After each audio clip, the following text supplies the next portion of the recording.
Are you searching for the best in online black radio? Then go to blacktalkradionetwork.com, helping you filter through the noise. Real talk, black talk.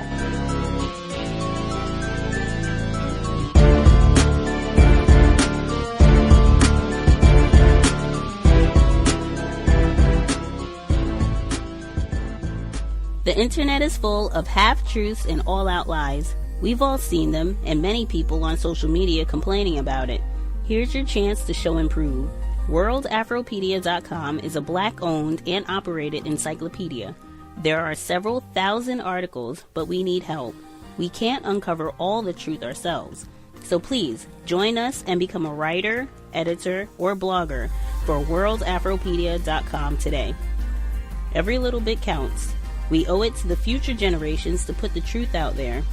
Visit WorldAfropedia.com, the African-centered encyclopedia, a global database of African knowledge for the purpose of bringing about global African wisdom and understanding. WorldAfropedia.com.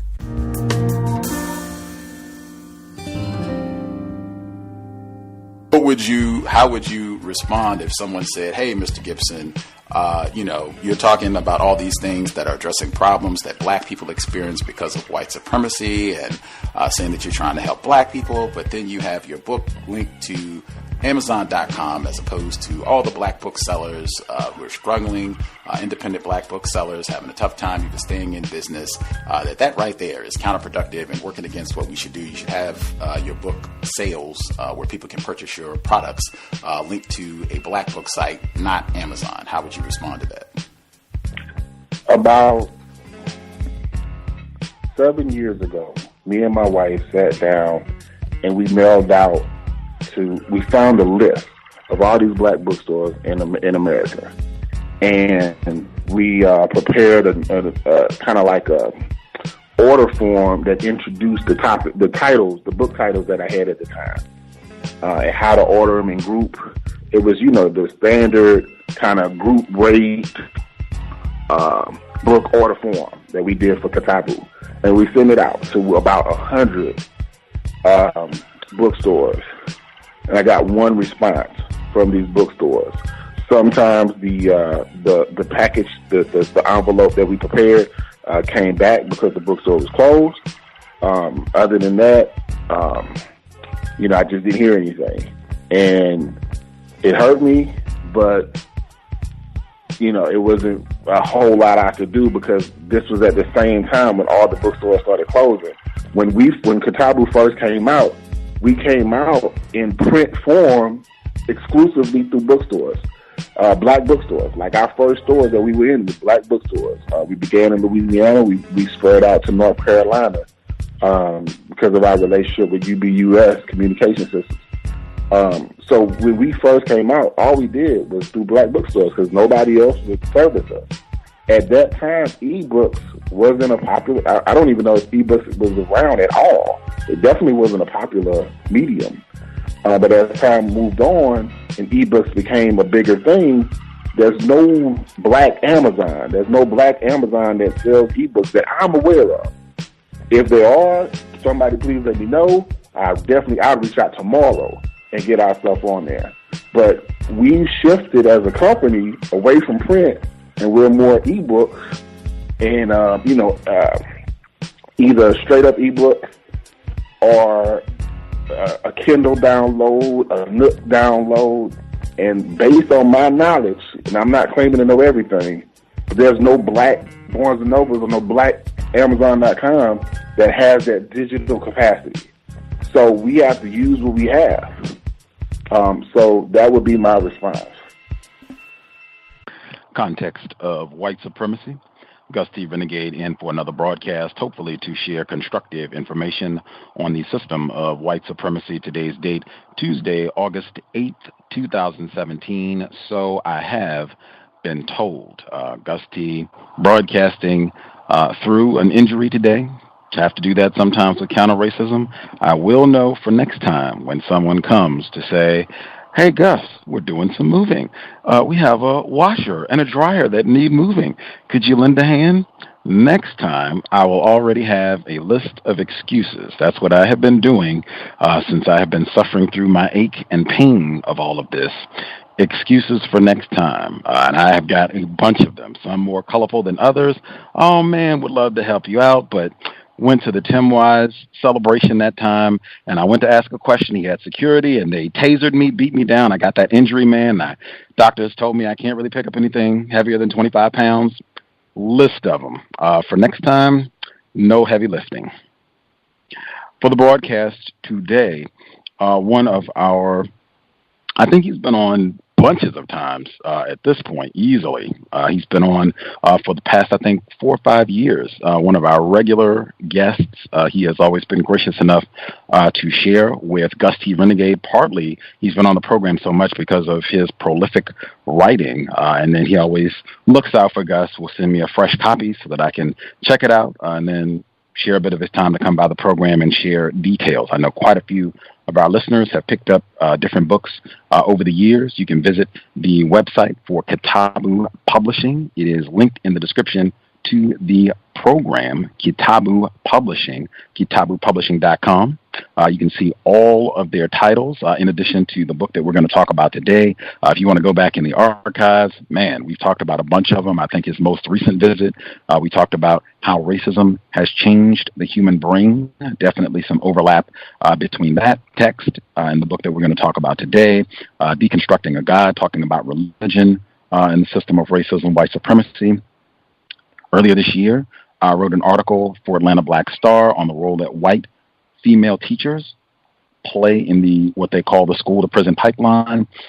His previous book, The Monsters We Make, offers a lot of great insight on that subject matter, and he gave me an impromptu interview to add insight to that essay, which was great, very well received, and his content was a big part of that. But always a pleasure to have him on the program. The book specifically that we're going to be talking about today, Why Nobody Wants to Teach Black Kids from High Poverty Backgrounds Beyond Blaming Bad Teachers, Traditional Racism, and Black Students Themselves.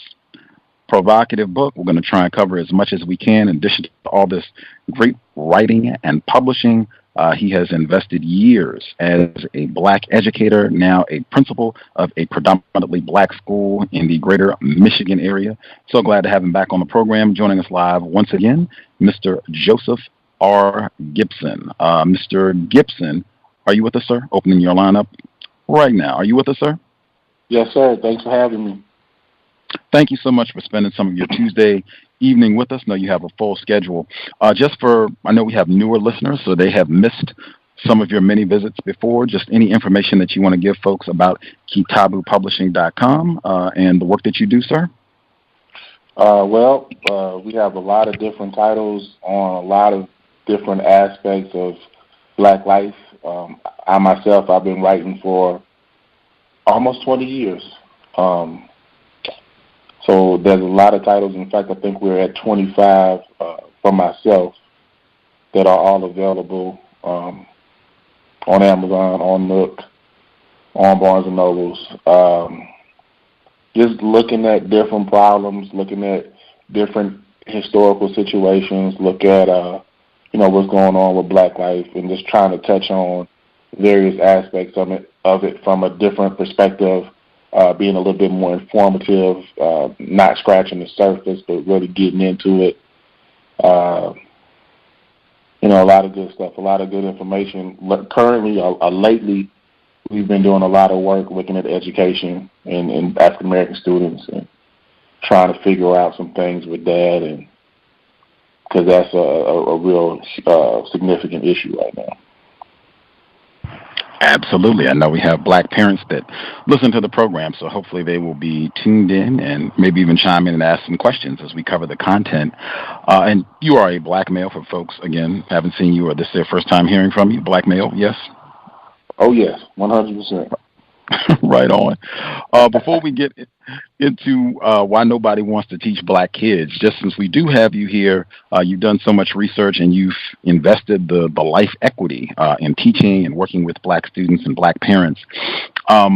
the big topic over the past, I guess, 4 or 5 days, the announcement that the Trump administration, they're going to be checking into allegations of anti-white bias, where somehow white boys and girls are missing out on academic success. Somehow, I guess, black girls and boys are elbowing them out of the way, or folks at admissions at Harvard and wherever else are saying, oh, no.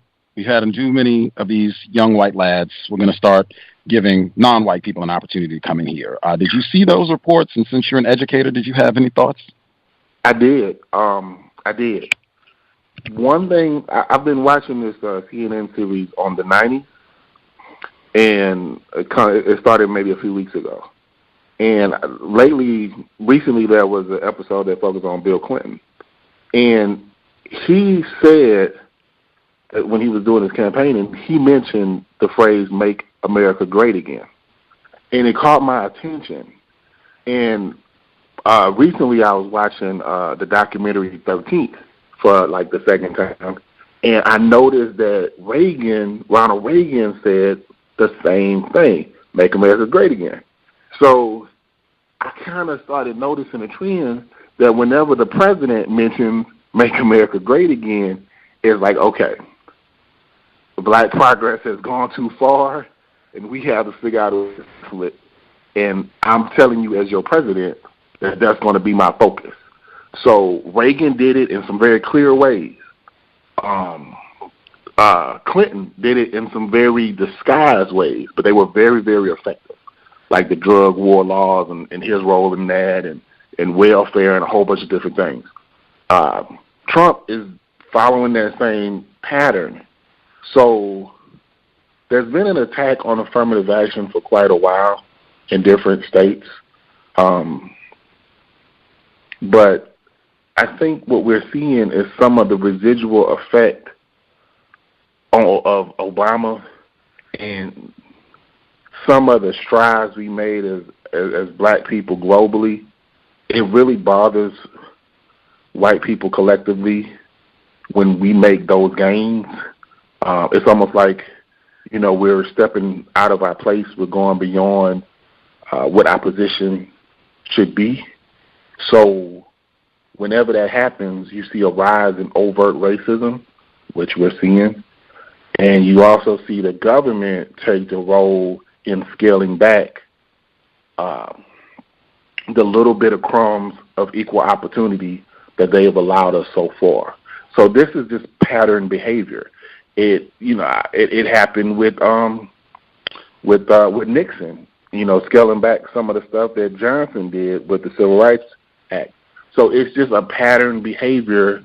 It's almost like what Malcolm said, and I'm paraphrasing, you stick the knife in our back and you pull it out a couple of inches and you call it progress. Like every time where, we get a lot of it is some of it is appeasement too. So we get a little bit of opportunity to kind of quell when black people get really upset and we start to rebel a little bit. And so we get some crumbs and hope that the crumbs would satisfy us and calm us down and quiet us. And oftentimes they do. We might get certain positions, some of our quote-unquote leaders might get positions in government, and that's supposed to make us believe in progress and then quiet us down, which I believe has a lot to do with Obama being president. That was supposed to quiet us down. But, and it did, but it also had a side effect of kind of boosting our confidence and our self-esteem and our self-worth. So once you get that boost in your self-worth, then you begin to look around and there might be a conflict in what you believe you should have and what you actually have, or what you believe is possible and what's actually your reality. And it causes some type of rebellion, some type of, I think the word is exigency, when there's a conflict between what you want and what you have. We begin to buck the system a little bit more. But now, whenever you have a president like Trump, who's so overt with he can buck back and say, okay, well, you don't want the little bit of crumbs I'm giving you, so I'm going to just take the whole thing. And that's what I think we're starting to see, with the removal of certain things and with the protest against, basically saying, almost reverse racism claims and that kind of nonsense. I think we're getting it's a lot to it. It's a lot of different dynamics. It's just not as simple as, allegations of bias. I think it's really deep rooted, and then some white fear of black retaliation kind of built into that. Still the angst about President Obama. He's been gone 8 months now. He just had a birthday last week too, so it was well timed to get that announcement in at the end of last week. Transitioning, but I mean, some of these themes are going to come up in the book that we're talking about. Whatever white angst is directed towards black people and fears directed towards black people. I think we talked about that when you were on the program with us last time. The latest book that came out this year, Why Nobody Wants to Teach Black Kids from High Poverty Background. Actually, mandatory anytime affirmative action comes up. I'm so sorry for the listeners. Is it your understanding, Mr. Gibson, that white women, by far, are the biggest beneficiaries of affirmative action?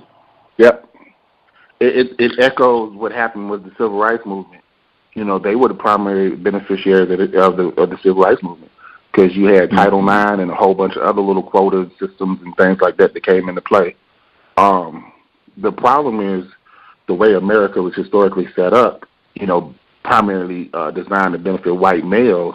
Most of the times when you see movements towards progress, it's still racist. So it's still going to benefit white people, but it tends to open up them opportunities, like you said, for white women who didn't have them prior. So, yeah, they do primarily benefit.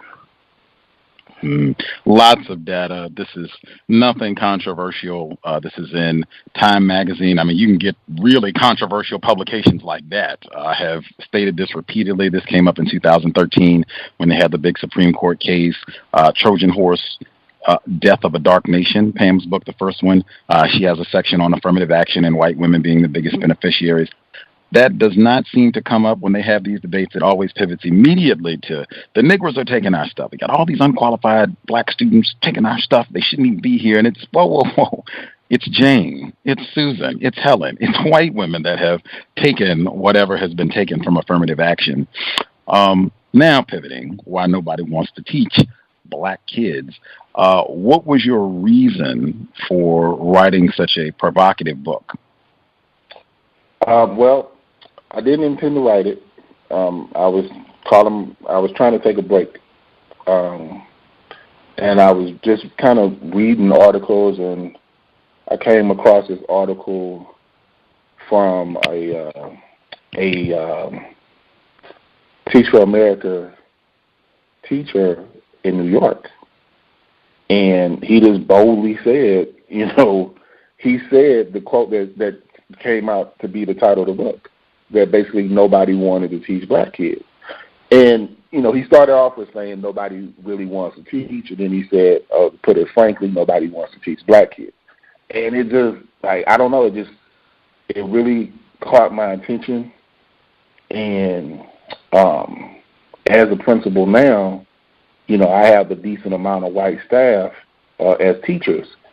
And I have problems with them relating to the kids and showing the level of expectations and commitment to excellence, and a lot of things that go into quality teaching, I don't feel like our students always get. So I kind of put those things together in my head, and then one of my teachers that I've been working with for a while before the school I was at now, she's black, and she kind of had this sense of frustration with the students, saying, hey, a lot of these kids are not putting in the effort. I mean, I'm doing everything I know how, but it's not working. And she was really frustrated, and I had never seen her that frustrated. So I think it was like a combination of those three things that kind of made me think, okay, well, what's going on here? I do want to know, one, why do these teachers struggle with our kids? But I wanted to go beyond stuff that I might have already touched on. So I wanted to go beyond, the focus of the monsters we make, which dealt with a lot of implicit bias and unconscious racism. I wanted to go beyond that because I felt like there was some stuff that I missed or I just didn't evolve into yet. And then I really wanted to figure out from the student perspective, what was blocking them from giving a type of consistent quality effort that they would be successful students. So it was a personal thing, but I knew it was also a national, probably global trend when it comes to black students and their education. So I had to write it. What were some of the casual questions that Mama Ricardia Lewis asked that helped propel this book? Well, we had just different discussions. We talk all the time, and one of the things that she kind of, continually asks me is, why is it that the effort isn't there? She understood knowledge gaps. There's things these kids just don't know. But why do they seem to be okay with failure? That was like a big theme, like just accepting failure as okay. And, it just seemed illogical. Like, who would just accept failure with such ease? So, we couldn't really come up with an answer like we do, in our initial conversations. So it prompted me to have to do some research and kind of look at, what leads to failure? What leads to people in general, young people in particular, black young people, even in, more particular or specifically, what makes them just accept failure? Because, if we continue to accept failure as a community, that's going to really ease the continuation of white supremacy. So I knew that, like, those things were connected. So we also, she would ask me about, the white students that we had. She noticed that the white teachers had a different approach. It was like more patience, not as quick to label negatively. And, she's a very informed lady and she knows about racism and all that stuff. But we figured it might have been something else, something deeper. So we started talking about poverty, and because all these kids are poor. Like most of our kids, 90+% of our students are poor, whether they're white, black, Hispanic, or whatever. So we looked at, started asking questions about poverty and what impact does that have. So that's why ultimately in the book, poverty and race is looked at to figure out certain things. In the subtitle of the book, in fact. And you have several, like you kind of set that up at the beginning to really emphasize the nobody. You have that not just in bold, but I believe that's in red letters, so that people don't miss that it's not just white teachers, white educators who say, oh, no, I don't want any classrooms filled with black students. It's everybody. Black educators as well are less interested. And you have one of the early paragraphs in the book, you write, since non-black, non-Hispanic teachers systematically prefer non-black, non-Hispanic students, some advocates have argued that in order to diminish teacher reluctance to work with these students, we should simply pay them more for doing so. Hanushk, I'm sorry for mispronouncing that at all, research estimated that schools serving a high proportion of students who are academically very disadvantaged, either black or Hispanic, estimated that schools serving a high proportion of students who are academically very disadvantaged and either black or Hispanic may have to pay an additional 20, 30, or even 50% more in salary than those schools serving a predominantly white or Asian, academically well-prepared student body. However, in another recent study, Benjamin Scafidi et al. Demonstrated that while it's correct the race and student body is the driving factor behind teacher turnover, evidence suggests that even large wage increases won't help. I guess the old Southern saying that all money ain't good money may ultimately hold true with regard to bribing teachers to want to teach black kids. I thought that was an especially important 2 paragraphs, actually. Number one, it reminds me when people always say it's money, not racism, money, not racism. Another one, it's a no, I don't think so. But I think that's really, really powerful that we'll give you a 50% boost in salary, and that still does not offset I just don't want to work with black students. Can you respond? Yeah. Writing about race for so long and dealing with, defending a lot of work and having to answer tough questions. As I research, as I write, I'm now programmed basically to argue against myself. So I say, okay, this is what I believe. Let me do the research. Do I still believe it? Has it changed because of the research? And now how do I defend it? So going into the work, I was like, okay, yeah, it's race. But what if it's not? What if it is economics? So I went and I tried to find an economic argument that was solid enough for me to basically say, you know what, maybe it's not race, maybe it's economics, maybe I don't need to write this book. But that just wasn't the case. Multiple articles kept confirming, nope, it's not about race. It's not about poverty necessarily. It's not even about location per se, because some people who've looked at this subject a little bit would argue that teachers are not teaching in these areas because of the area itself, being ran down and dilapidated and destroyed. If it's not gentrified, yada yada yada. Anything to go away from the race of the student. So, when I found, the articles that confirm that, yeah, it is the race of the student, it is way more the race of the student than anything else.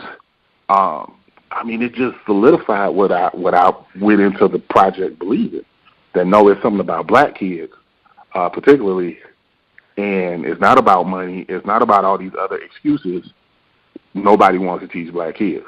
So it was important. It was important to say, nope, it's not just about economics. It was important to say, nope, it's not necessarily about the race of the teacher, even though it is a big part of it. It's not exclusive. So, black teachers tend to want to not teach black kids, but not at the rate or with the same intensity that white teachers don't want to teach black kids. So it doesn't take away from the argument. It just adds the level of nuance to it. So I thought the economic part was important because, for a long time, like you said, people have tried to argue for the declining significance of race by pushing the economic argument on every situation. But no, sometimes it is racism, white supremacy. Indeed. Context of White Supremacy. Again, our guest, Mr. Joseph R. Gibson.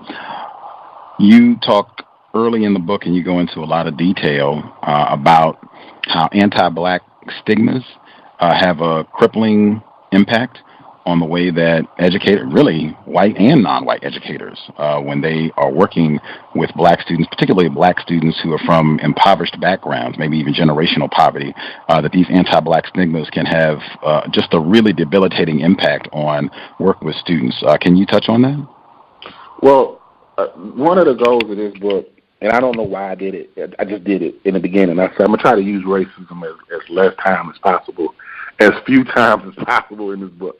I don't know why. It's just something I was like, I wanted to challenge myself.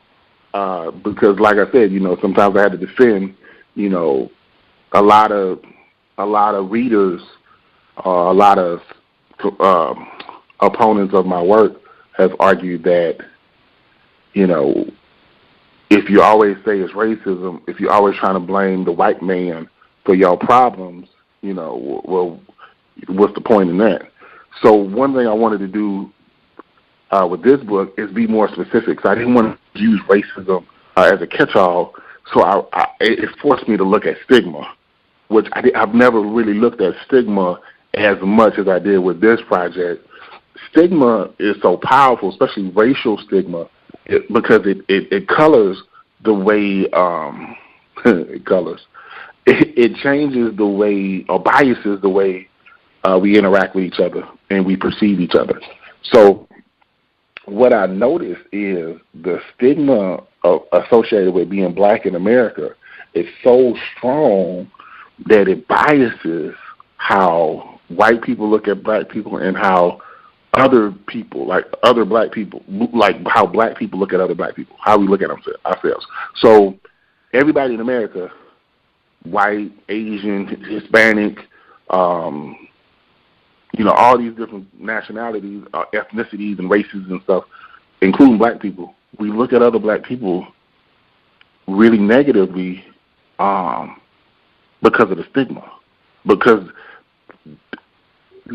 stigma, it just didn't happen. It was developed. And so I had to look at the history of the stigma and where it started. And so basically the stigma is this presumption of black inferiority. So every person who's black are this set of negative things or negative expectations. So we expect negative things from black people because they're black. So that same logic you saw in classrooms with black kids.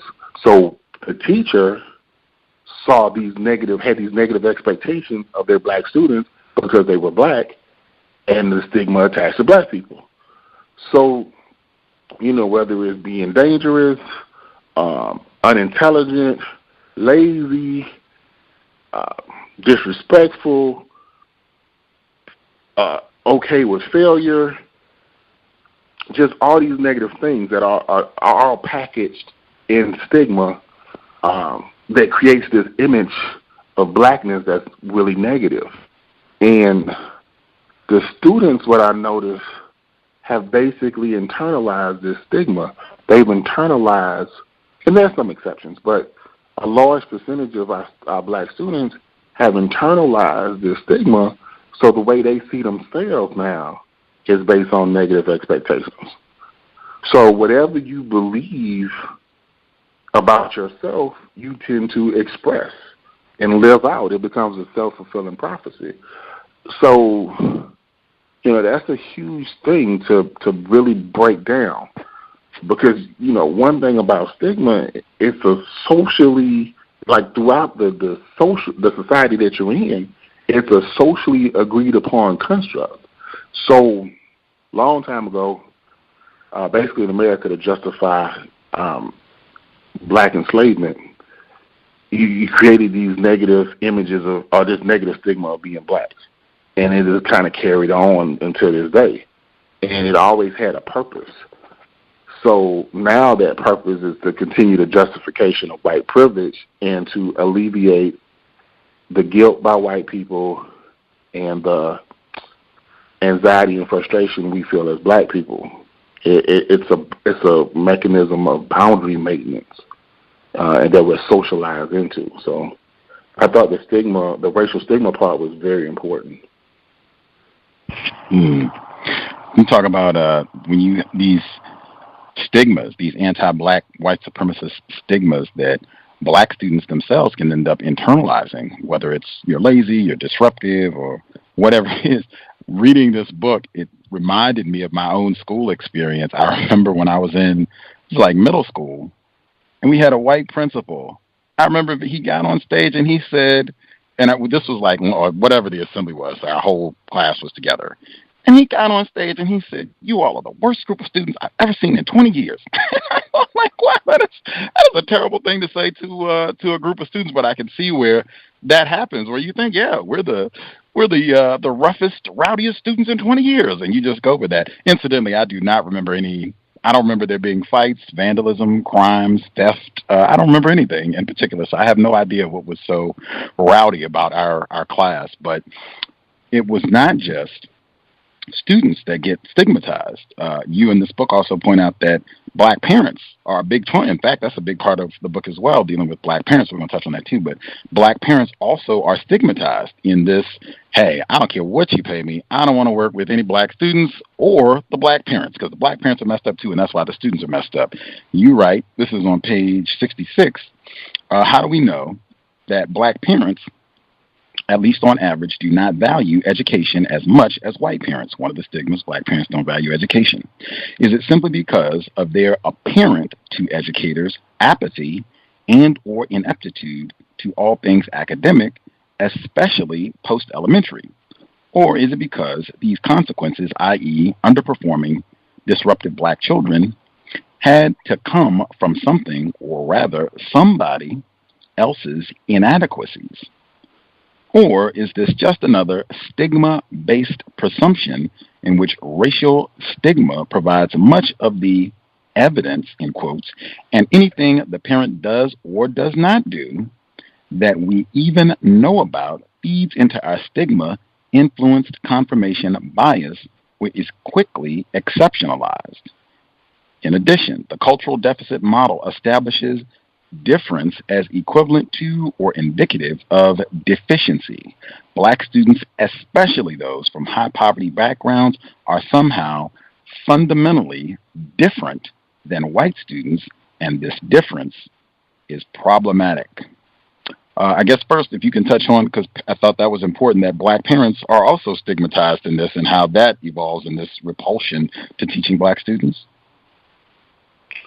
Well, a lot of teachers, from personal experience and what the research shows, has this image of the angry black parent who doesn't really care how the quality that their child is put into as far as effort in learning. Like, they just don't value education as much as white parents.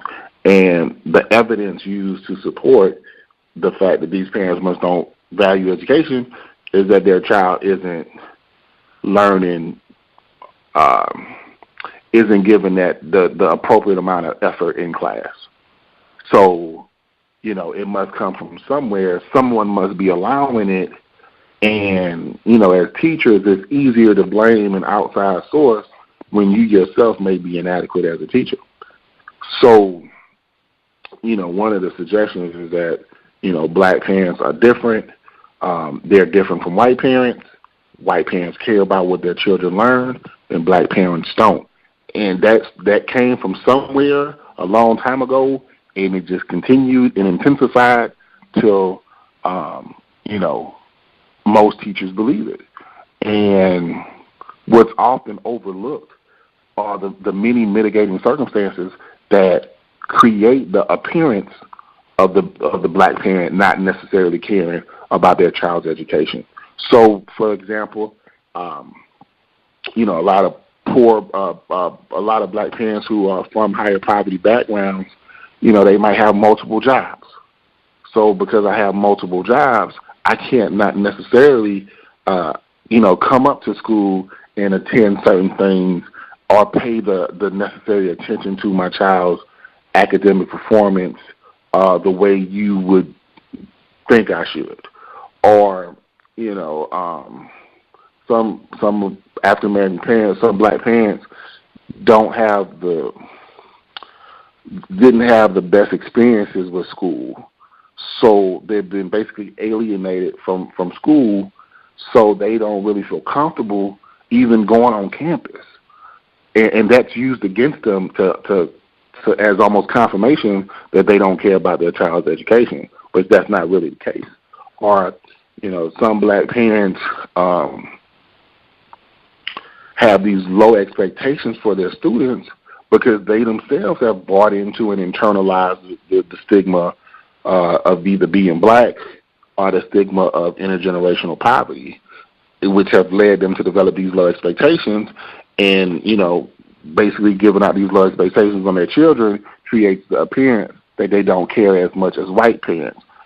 But again, these are false conclusions. They're not real evidence that black parents don't care the same way. They're just dealing with different circumstances that create that appearance.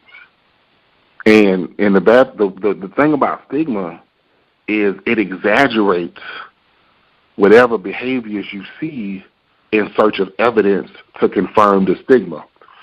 So with students, if let's say a student a bunch of students don't do homework for a variety, for like a week, then it's easier to jump to the conclusion, oh, these students just don't do homework. And a lot of teachers don't give homework because they jump to that conclusion that these students don't do homework, and by these students, it's meant black students.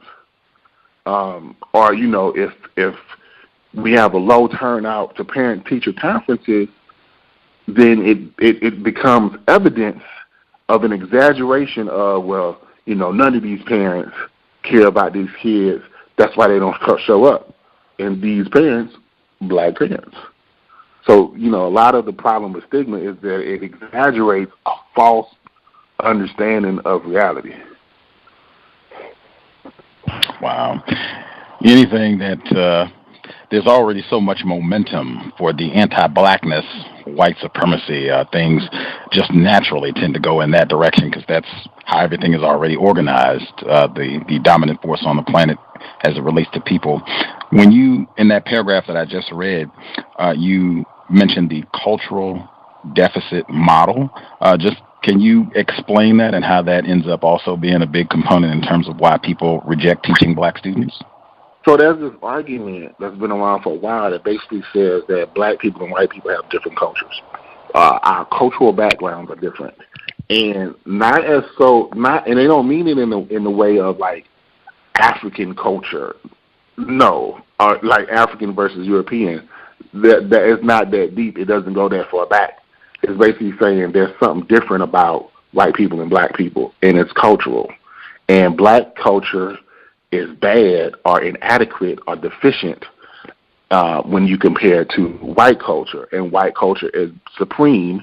Therefore, you get all the outcomes of inequality. So, basically, part of our culture is our value of education. So, people with the superior culture put more of a value on education than people with the inferior culture. That's assuming that there's a cultural difference between white and black people. One of the things that I argued in the book is that at this point in our history, most black people in America don't really have that big a cultural difference than white Americans when you look at it beyond more superficial type stuff or more stylistic things. So, yeah, our food tastes a little bit different. Our music is a little bit different. Stuff like that. We might dress a little different. But a lot of what makes up America culturally, we've been part of that culture for so long, and a lot of our original culture was so systematically stripped away from us that now culturally white Americans and black people in America, we're very similar. So you can't argue that there's a cultural deficit when the cultures are basically the same. Like, we value education as much as they do. We like football as much as there's a lot of stuff culturally that is equivalent. Because a big part of white supremacy is acculturating the victim, acculturating the oppressed to prevent the threat of rebellion. So we couldn't maintain our culture because as long as we did, it maintained the threat of rebellion. So, two things can't happen at the same time. You can't say that white people have a superior culture than black people because our cultures are different and black culture is different in a negative way. And then at the same time, there's so much evidence to say that culturally, there's a lot of similarities outside of some stylistic differences. So whenever, one of the things with white supremacy, when there's talk about differences, there tends to be a hierarchy established where the difference is indicative of deficiency. And that deficiency is normally on the part of the non-white side of this difference. So that's one thing that kind of stuck out. Context of white supremacy. Earlier in the discussion today, you were talking about some of the discussions that motivated the inquiry for this book, Why Nobody Wants to Teach black kids, especially those from a high poverty background. You said that you and some of your other colleagues were just kind of wondering, like, why is it that some of these black students are just so comfortable with failure? Why is that? And really thinking about that and trying to explore that.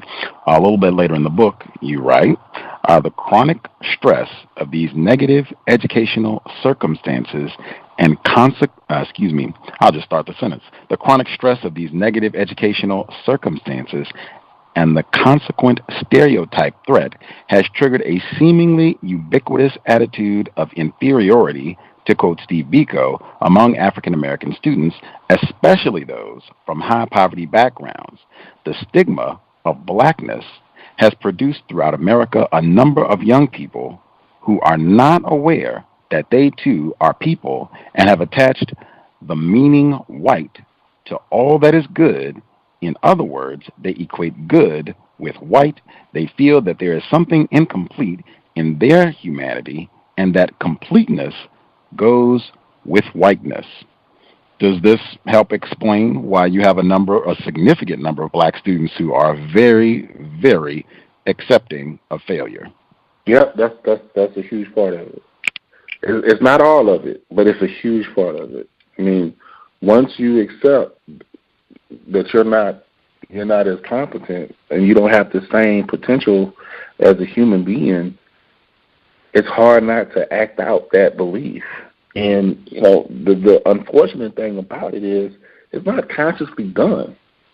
Like, you go up to a black kid now and you say, hey, you know, do you think that you're not as equal as white people? They're not going to say, yeah, I think I'm inferior.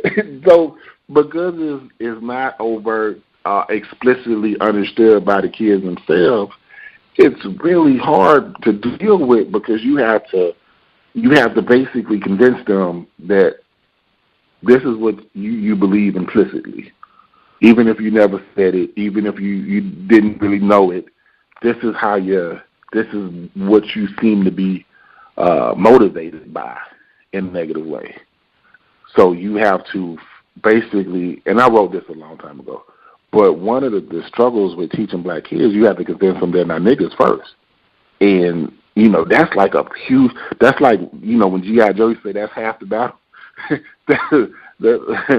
That's a big chunk of the battle, teaching them that they're not inferior.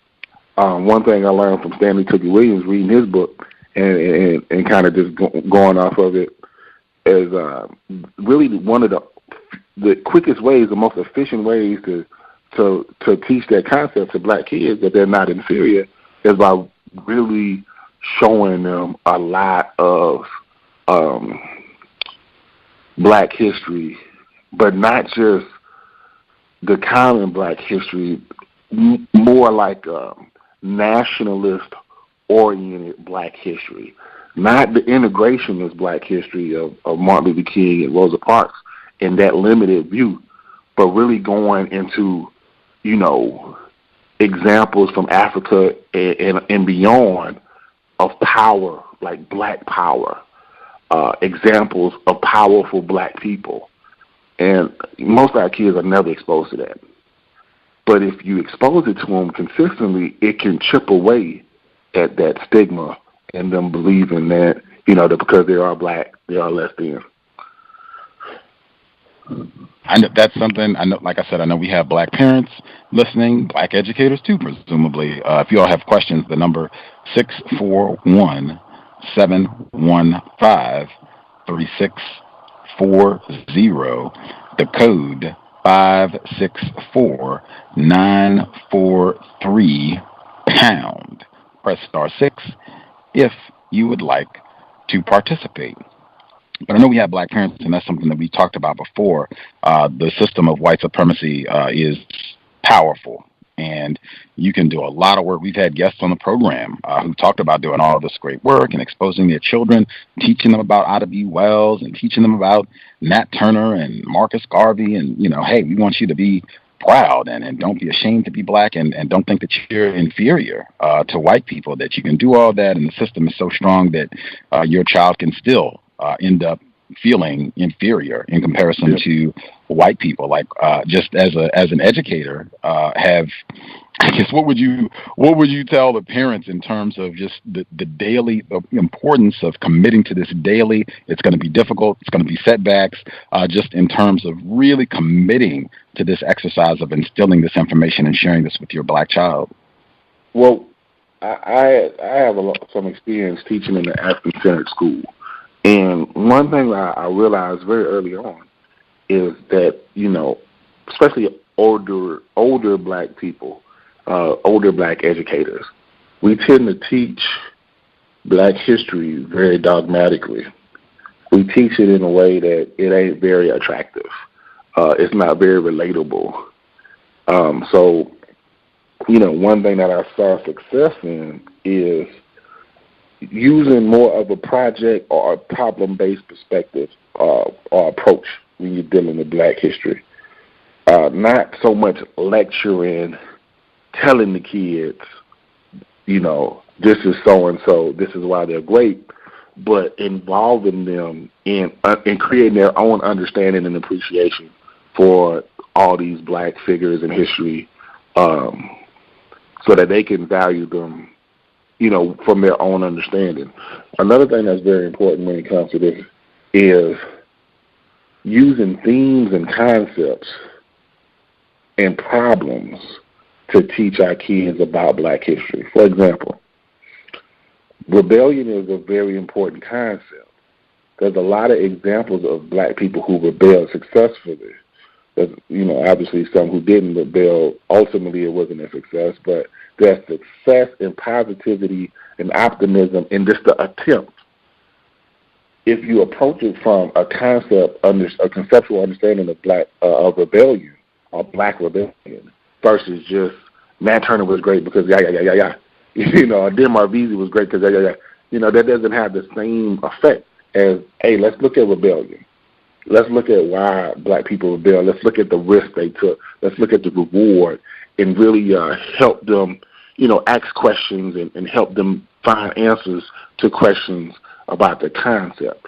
So a lot of, the way we teach Black history, the approach that we choose to use has a lot to do with the impact and the effect that it has.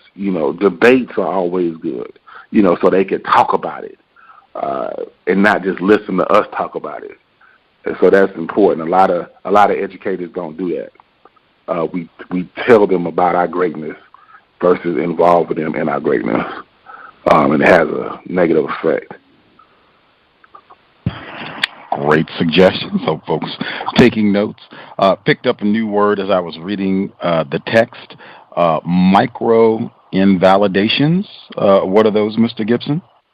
So doing some research in the past, I came across this term microaggression, which is kind of popular.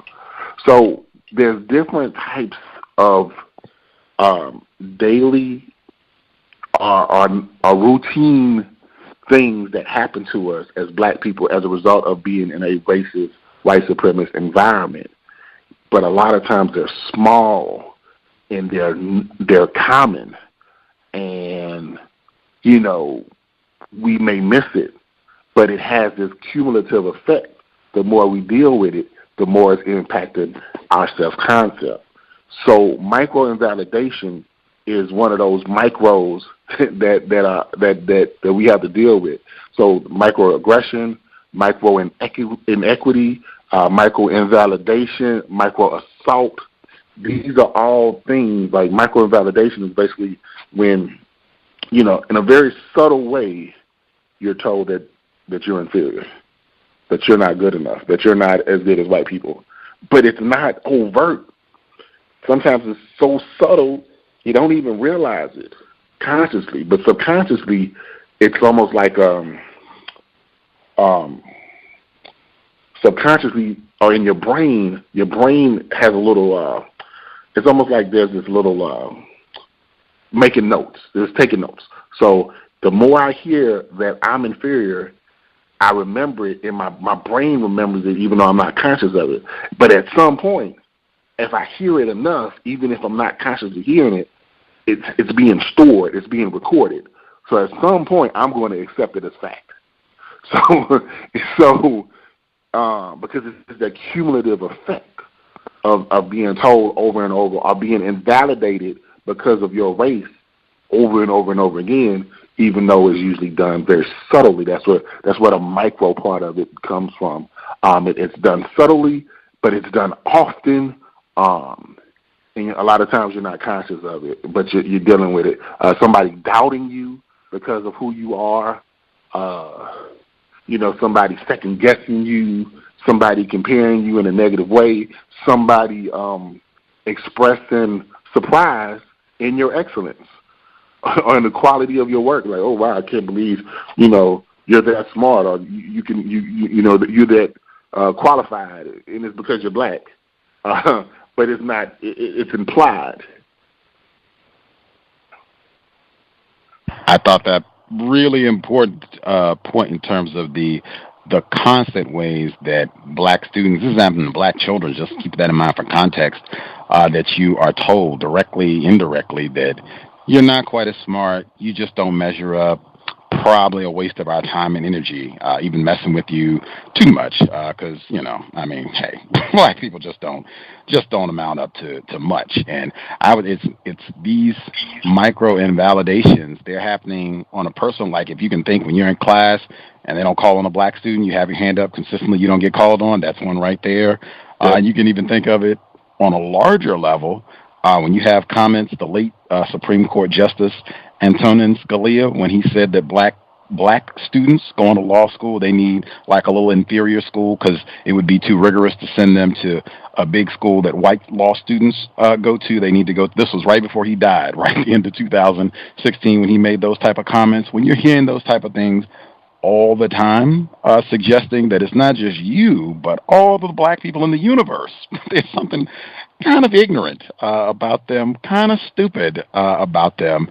It piles up. It's going to be so many cues by the time you get to the end of the day in terms of this is how many times someone suggested or implied that I was stupid or black people in total were stupid. Like, oh man, you could run out of fingers, toes, another person's fingers, toes. It's all the time, constant. So in my view, it should not be stunning if black children or even black adults come to conclude, we black people are stupid. You also, in the book, you talk about how these invalidations and just the stigmas, all of this, you can end up with a lot of, the term used in the book is self-handicapping behaviors. Can you explain what some of those are and how even sometimes, unfortunately, black parents, we can enable some of these self-handicapping behaviors? So with self-handicapping behaviors, it's things we do to create an excuse for anticipated failure. So if I'm a student, I got a test coming up on Friday, I don't study, or I wait till Thursday at 10:45 and study for 5 minutes. So if I fail the test on Friday, I've already created an excuse as to why I failed the test. I failed the test because I didn't study. I failed the test because I didn't study long enough.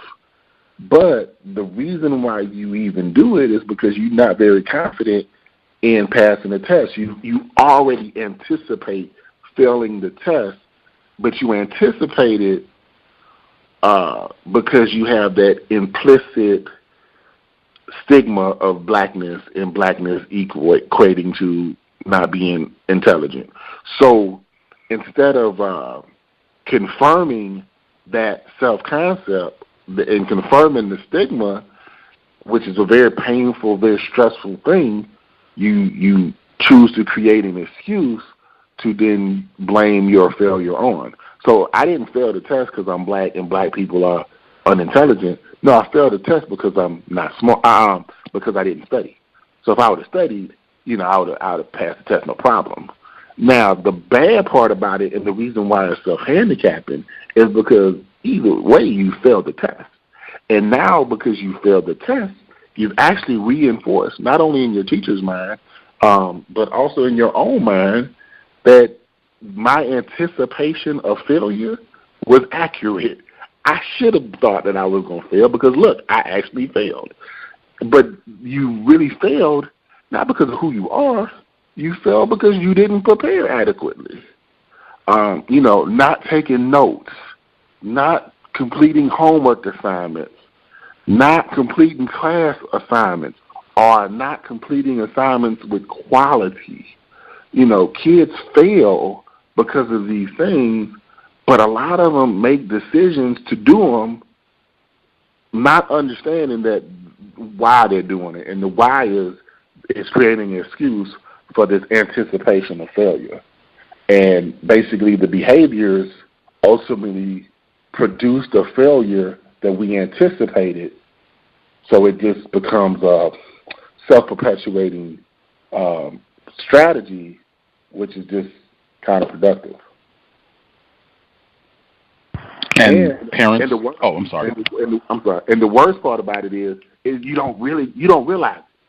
Like, and one thing I've learned as an educator is it's really hard to get the kids to understand this, because that habit, the self-defeating behaviors are habits. They're habitual, and they produce the psychological result that they're intended to do. They make it easier to fail. So it's almost like a drug in the sense that if it helps me cope, I don't want to not do it. So it's hard to convince children, young people, to not do these self-defeating or self-handicapping behaviors because they work. They make them feel better about who they are because they've created this excuse for the failure they anticipated on having. So, it's not another assault to their self-concept, even though ultimately you're still producing failure, you're still producing inadequate results. Now, parents do a lot of the same things when it comes to parenting.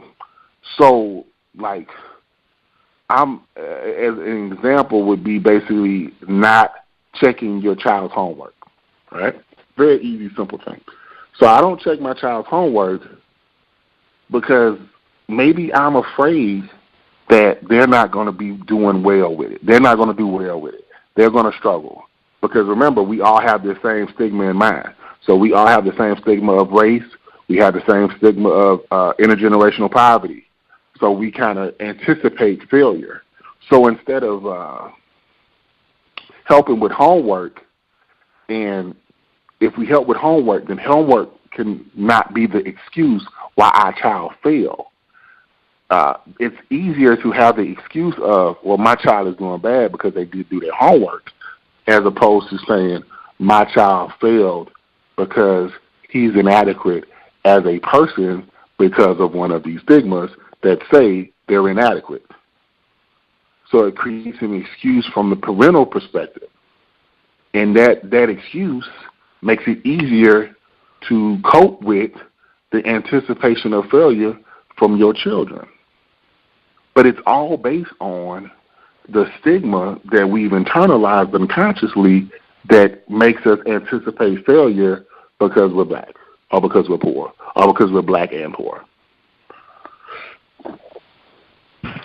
Context of White Supremacy, again discussing Mr. Joseph Gibson's book, Why Nobody Wants to Teach Black Kids from High Poverty Backgrounds. Towards the end of the book, you talk about underdeveloped parents. I thought this was a really important concept as well, that just related exactly to what you were just talking about, where black parents were victims of white supremacy too, and a lot of times with black parents, they did not, as you already touched on earlier, they might not have had the best experience going through the school system. They've also been abused, particularly once you factor in if they've been subjected to poverty and any sort of economic hardship. It really, in fact, if folks recall Mr. Neely Fuller Jr., when he says we do not qualify to be called mother and father in the system of racism, white supremacy, Mr. Gibson's concept of underdeveloped parents reminded me a lot of that. But this is on the last chapter of the book. He talks about just some of the problems he's seen as an educator and offering suggestions as well. But he writes, regrettably, competent parent-child relationships are becoming increasingly rarer in contemporary African-American communities, especially those burdened by intergenerational poverty. competent parents, i.e. people who possess the ability to be or act as a mother or father successfully or efficiently, tend to do certain things with their school-aged children that promote academic success irrespective of race or socioeconomic status. Monitor and respond appropriately to class grades, performance, facilitate homework completion, limit academically unproductive activities, watching television, playing video games, constructively communicate with teachers, provide academic support when needed, establish clear, positive academic and behavioral expectations, promote leisure reading, as well as encourage consistent effort and resilience. As a Black educator, have you seen where this is often lacking with Black parents? Yeah. Unfortunately, it's the norm. And this isn't a knock on, like, the goal of this isn't to make Black people feel bad or to criticize Black people in an unproductive way. It's just being honest. But there's a reason behind it, and I thought the reason ultimately is more important than the temporary hit on our ego. Hell, I'm a Black parent too, so like this is important for me also to understand why we do what we do. But you know, there are certain things that, as a parent, if I do these things, then my child has a greater chance of success in school. If I don't, they won't. So, yeah, and it's real basic. But a lot of parents, a lot of Black parents, and there's white parents who don't do this too. But I'm not focusing on them right now, you know, with this project. But there's a great deal of parents who don't put the effort into doing those things. The why they don't put the effort into doing those things, to me, was more important, and really the purpose of the chapter was to understand why. Why don't you? Like, it seems really simple to say, okay, I should help my child with his homework so he could do better in school. It seems really simple to make sure that my son or daughter doesn't watch too much TV and instead make sure they do their homework, like, are prepared for tests or whatever. It seems basic, but when you talk to kids, you'll realize that this is going on. So my next question is, well, why? So, you know, there was a lot of different things, but some of the main things that I realized was, you know, a lot of our children are born unintentionally. And because they're born unintentionally, there tends to be this lingering lack of commitment from parents about their child that they created, but they might have not necessarily created their child intentionally, on purpose. The child is an accident. So if you look at, like, the high rate of paternal abandonment in our community, like the ridiculously high rate, like most kids, a high percentage of Black students that I have, you know, are missing the father in their home. Like, we all know about that part. It's not a stereotype. It's real. Hell, I didn't grow up with my father. A lot of us don't. But that has an impact. But it also has a cause. So the cause, you know, we looked at the cause. You know, why are these parents not committed to their children? And a lot of it has to do with them being underdeveloped as parents. So the concept of underdevelopment was taken from Walter Rodney's How Europe Underdeveloped Africa, and just kind of personalized. So looking at the whole concept of underdevelopment, basically how you inferiorize people and you make them inadequate in specific things. So we looked at how Black parents, especially in, like, there's a intergenerational effect, a cumulative effect. So it's almost parenting is largely learned through social observation. Like, we tend to learn how to be good parents by watching our good parents. You know, our parents being good. sometimes we also learn how to be good parents by consciously going against what we believe to be bad parenting that we saw. But most parenting is learned behavior, almost socialized behavior. So, if 2 generations ago, my grandmother had my mama, but it was an accident and she didn't really want to have my mama, we tend to,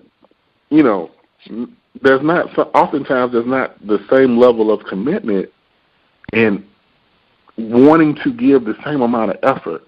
Like, it's hard sometimes to be mature enough as a parent, as an adult, to accept the responsibility that comes with being an effective parent. And the younger you are, it becomes even more likely that you're going to lack the maturity you need to commit yourself emotionally, financially, physically to your child and providing everything your child needs to develop into a successful person, a successful student. But it all starts somewhere. So a lot of times it starts with, not only the fact that our children are oftentimes born unintentionally, but there's also that lingering stigma of either poverty or that stigma of blackness that we've internalized and created a self-stigma. So now our expectations are often biased and shifted negatively by that stigma. Context of White Supremacy. Gus T does not have children either. Make sure folks are not confused with the broadcast, because I try to make sure I emphasize that when we're talking about this important subject matter that I cannot speak from personal experience yet. So on 129, just sticking with the same subject matter in terms of underdeveloped parents and how that factors into this equation. On 129, you write, the one reasonable difference between many black parents, particularly those experiencing intergenerational poverty, and white parents, is that the former tend to be far less optimistic than the latter with regard to academic success's capacity to inevitably end intergenerational poverty. This relative lack of confidence is the consequence of a lifetime worth of experiences with external circumstances, e.g. inherited wealth gap, targeted joblessness, residential segregation, racial stigma, microaggressions, educational inequality, that seem to somehow conspire to prevent black people from never not being disproportionately poor. It's hard for us to simply assume the future will feature a level playing field.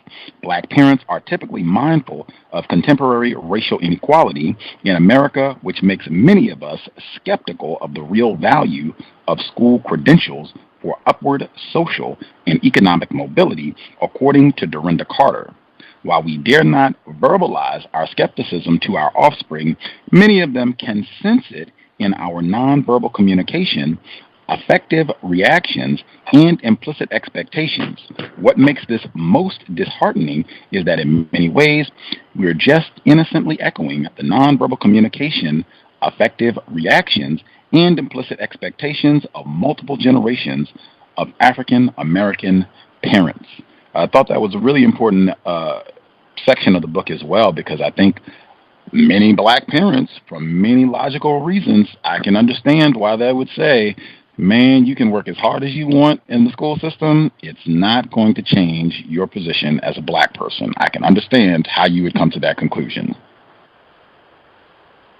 Yeah, it's a really challenging thing to resist, because we have so many things that confirm that as an accurate belief. We mentioned earlier, like, basically we have so many things in society that confirm black inferiority.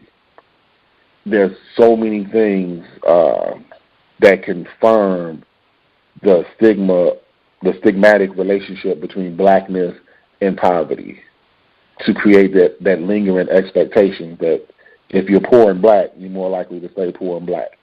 Now, if you're well-to-do, if you're more affluent, then it's obviously easier to resist that that belief.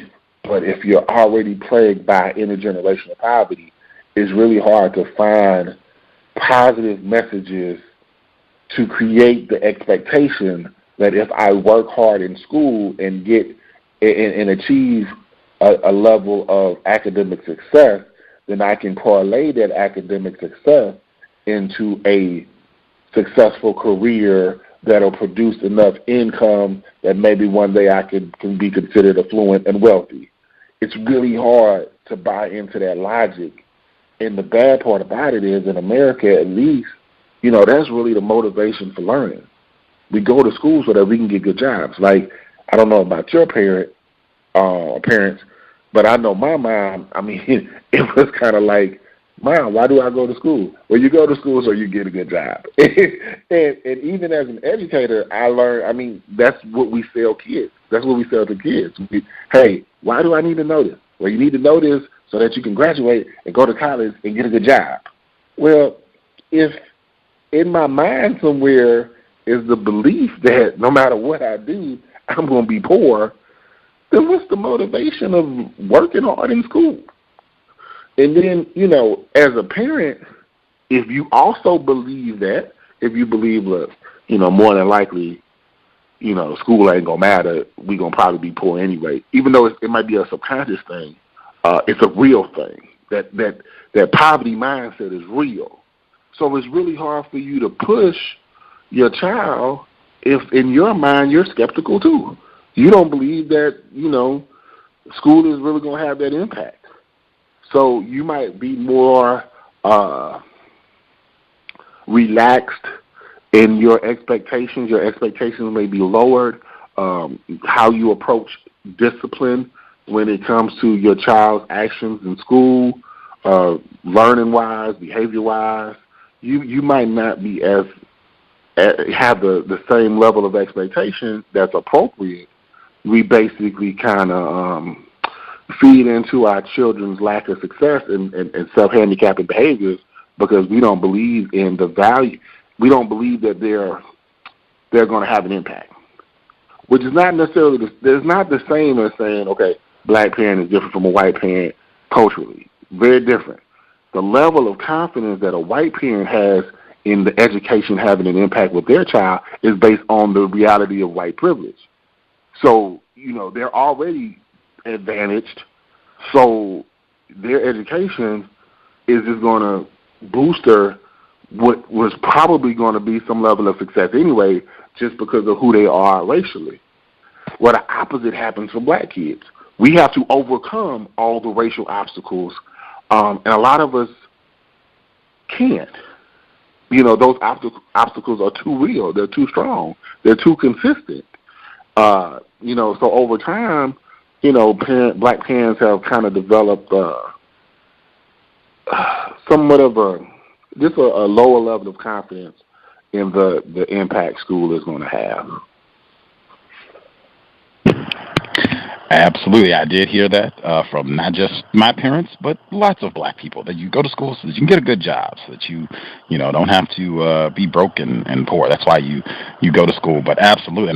And the system of white supremacy, unfortunately, they can do a tremendous, or really, I guess, from your perspective, they can do a devastating job of putting in front of you black people who did go to school, who did do well, and they are not doing well economically. They do not have a good job. That is the problem we are trying to rectify with all this. But that can just really make things really bad, where you end up, or you have parents, you even have educators sometimes who really do not believe if you get in this classroom and work hard, it might pay off and it might not. And that, man, it can just devastate, how motivated young black scholars are to do all this work. You do give out some suggestions as well in the book. This is not all critique and, things are bad. You offer suggestions for black parents in terms of, particularly for black parents who do not feel comfortable, confident going to the school to be able to advocate for their child, talk to the teachers, educators, what have you, to see what's going on. What are some of the tips that you recommend for black parents who just feel intimidated with that whole environment? Well, as we mentioned earlier, there are certain things that, as a parent, if you do it, it'll help your child achieve success. And a lot of those things, you know, in the current age of technology, is easier to do, you know, via technology. So, for example, a lot of schools have some type of program or app, phone app, where you could check your child's grades every day, 24/7, without even contacting a teacher. A lot of times, you know, teachers, particularly white teachers, when they're dealing with a black parent, they like to talk down to the parent, and they have that, you know, their superiority complex really, you know, becomes obvious. And as a parent, you feel it. You know when someone is talking down to you, and it's a discouraging thing, and it makes you not want to deal with that teacher. So, like, now, you know, you can use these programs and these apps to follow up with your child and give your child feedback on their progress, you know, bypassing the teacher until you absolutely have to deal with that teacher. And now, you know, with email and text, you could, you know, a lot of teachers, you know, actually prefer emailing and texting versus phone conferences and face-to-face meetings. So you can still communicate. You can be involved, actively involved in your child's education without necessarily having to face what for a lot of black parents is a difficult thing, dealing with the actual teacher. It could be intimidating. It could be infuriating. But with technology nowadays, you don't even necessarily have to deal with it. So I would really promote that. Really thinking about how you talk about certain problems that your children are having, being more solution-oriented versus complaint-oriented is a very important approach to take with our kids. A lot of our kids lack confidence in their problem-solving skills because blackness and poverty, you know, are so negative, and they associate these things as basically fixed. And they develop a fixed mindset versus a growth mindset. So as a parent, it's very important that, you know, you promote problem solving and getting better in terms of a growth mindset versus a fixed mindset with your child. You know, not buying into and confirming so much of the negativity, but really promoting, okay, if this is a problem, let's figure out a way to solve it. You know, versus saying, yeah, you know, them teachers ain't nothing. You know, they did the same thing to me, and I suck in math. Instead of having that negative approach, which only feeds into the kids' self-handicapping behaviors, really taking more of a problem-based approach. This is the problem. How do we get better in math? And then committing yourself to that, you know, and understanding that there's going to be, you know, times where it's going to be uncomfortable. And you're going to have to make some difficult decisions. Just stepping up as a parent is important. And understanding this, too, this is the last thing I'm going to say about it.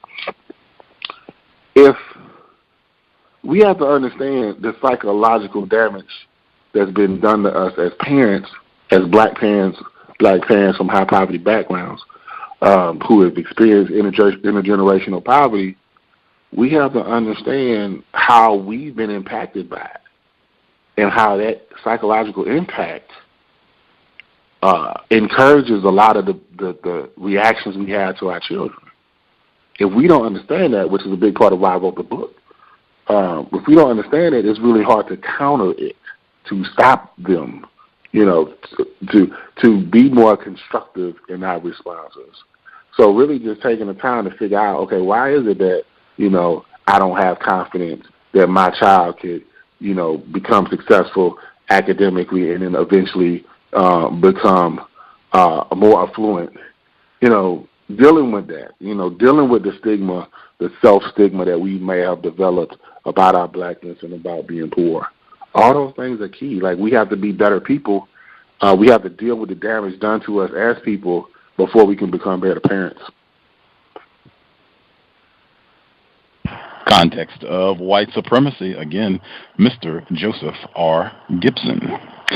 We will hit some of the folks who dialed in. If you have questions, that number, 715-3640. The code 564-943#. Press star 61 if you have a question.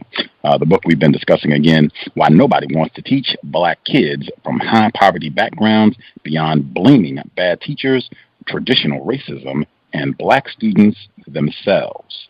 First person who dialed in with a hand up, caller 4243. 4243, did you have a question for Mr. Gibson? You should be with us. Hello, thank you for taking my call. Hello, Mr. Gibson. This is Red from Ohio. My quick question is just a little background. There's an African-centered school here in Ohio, and when they first opened, they weren't doing very well because the state testing. It seemed like they were taking your approach as far as being more Black-oriented. So how would you suggest like a school get past that? And they have already, but how does the school get past still being able to teach the children good things about Black people in the past and also be able to meet the state standards? Thank you.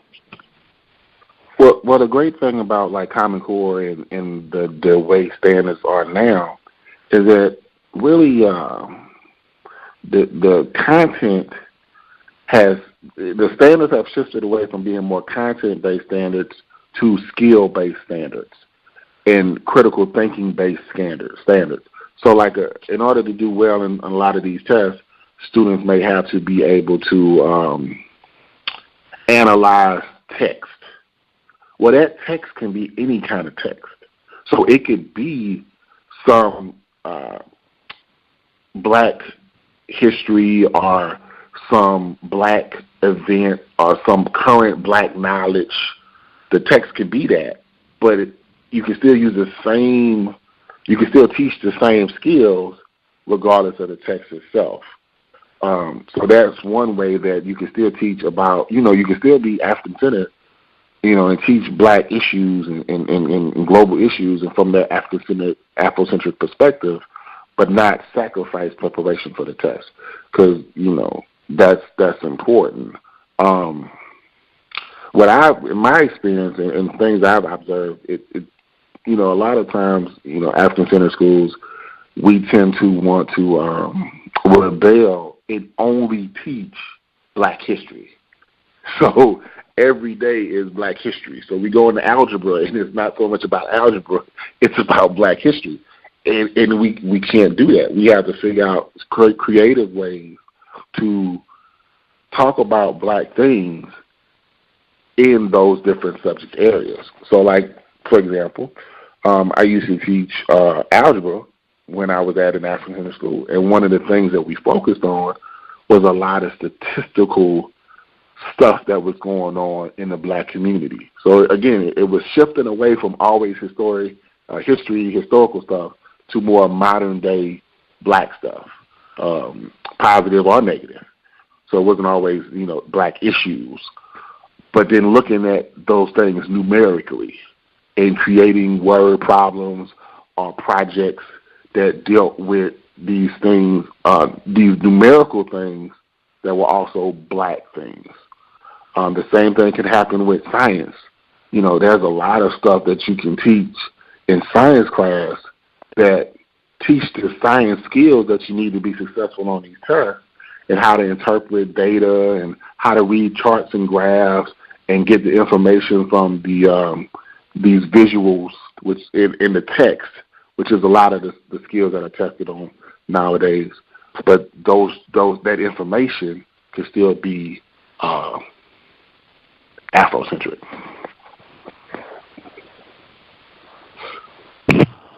Thank you. That answered my question. Appreciate that, Red in Ohio. The caller 5136, last four digits 5136. Did you have a question for Mr. Gibson?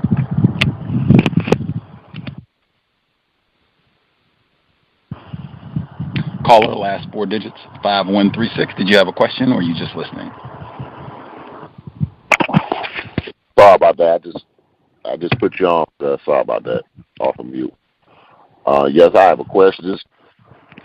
Big Victim from Birmingham, Alabama. Mr. Gibson, do you believe that white people are to blame for the stigma? I noticed you've been using that word a lot this evening.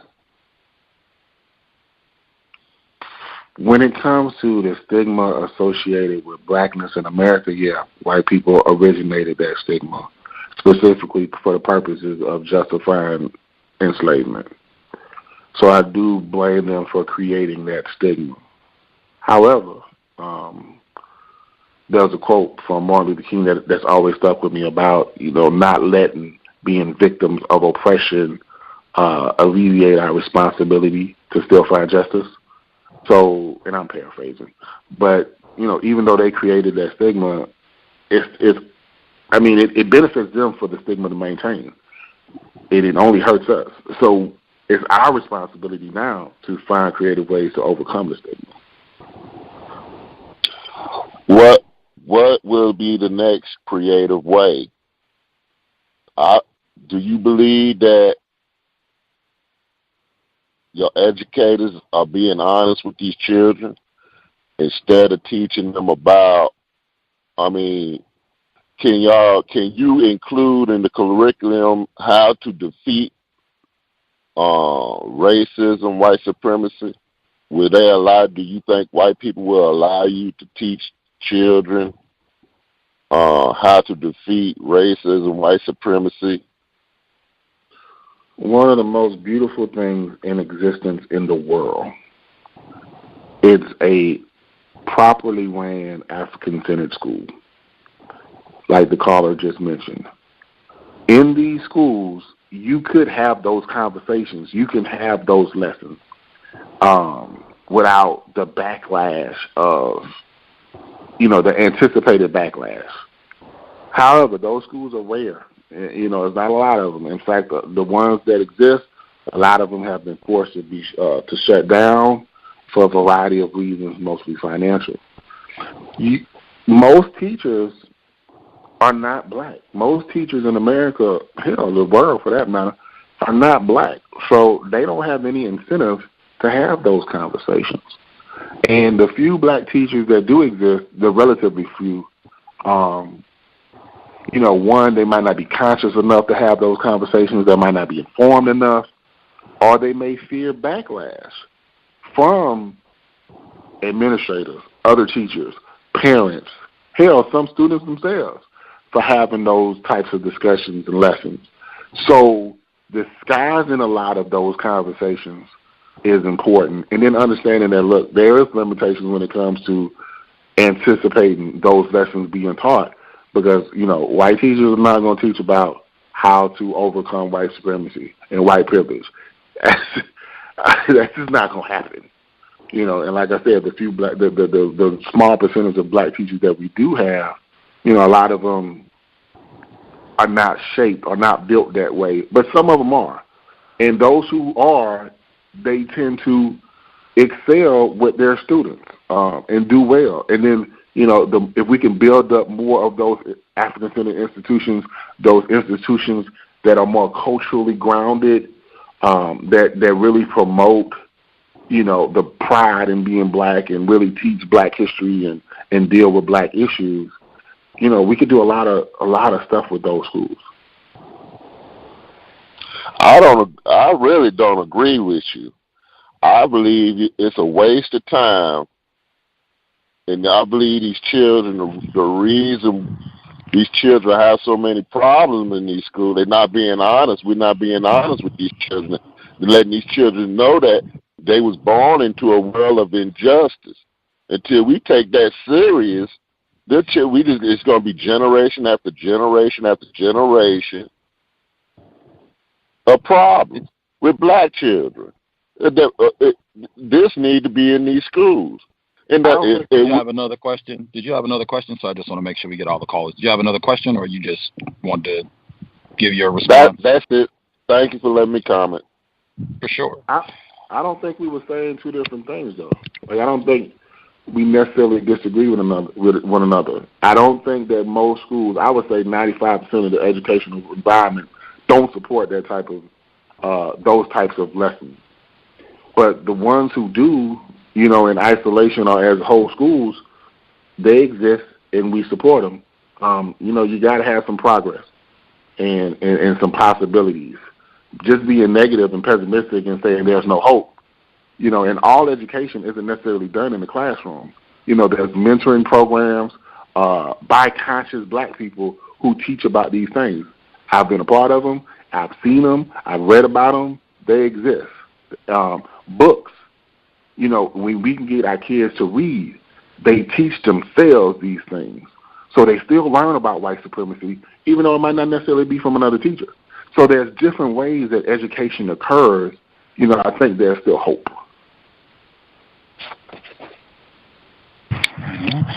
Person who dialed in, 4443. Last four digits, 4443. Did you have a question for Mr. Gibson? Yeah, thanks for taking my call. I had two quick questions. I was wondering if you could give us some examples of where a black student is doing well in school or trying to do well in school, and what are some of the strategies that white teachers, especially white women, use to discourage them?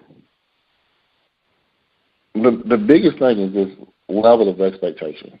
And a lot of times it's subtle, sometimes it's more overt. But if I expect you to do well, the research says, and this human nature says, if my teacher expects me to do well, I'm going to do well. If they expect me to fail, I tend to struggle. And a lot of white teachers, their expectations of black teachers is based on the stigma of blackness. So they have these negative expectations. Even if you're a successful student and you achieve beyond the expectation, then there's typically a negative response, or a response that's like I can't believe it's a I'm surprised that you did that well, or you know, you must have got lucky. You know, it's a negative response to academic success for black children because, you know, white teachers tend to have that negative, that lower stigma-based expectation. So in teacher expectation determines a lot of what goes on in the classroom. So what type of lesson I'm giving, what type of patience I have, how I teach, how I reteach, how I communicate, how I assess, all of these things are really determined by the teacher's levels of expectation. So that's the primary strategy used to counter black success in the classroom.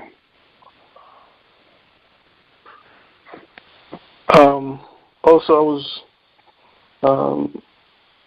I knew a white female who was a teacher, and she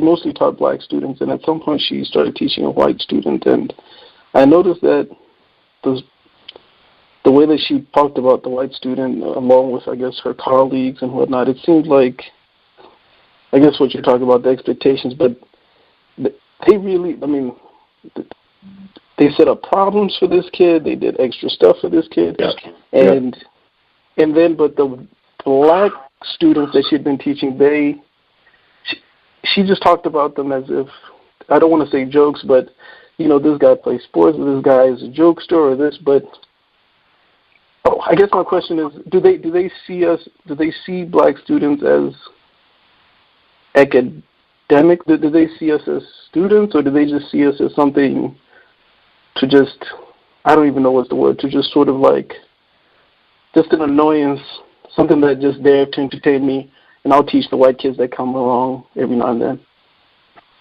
Yeah. A lot of times that's the situation. Like, again, it goes back to stigma.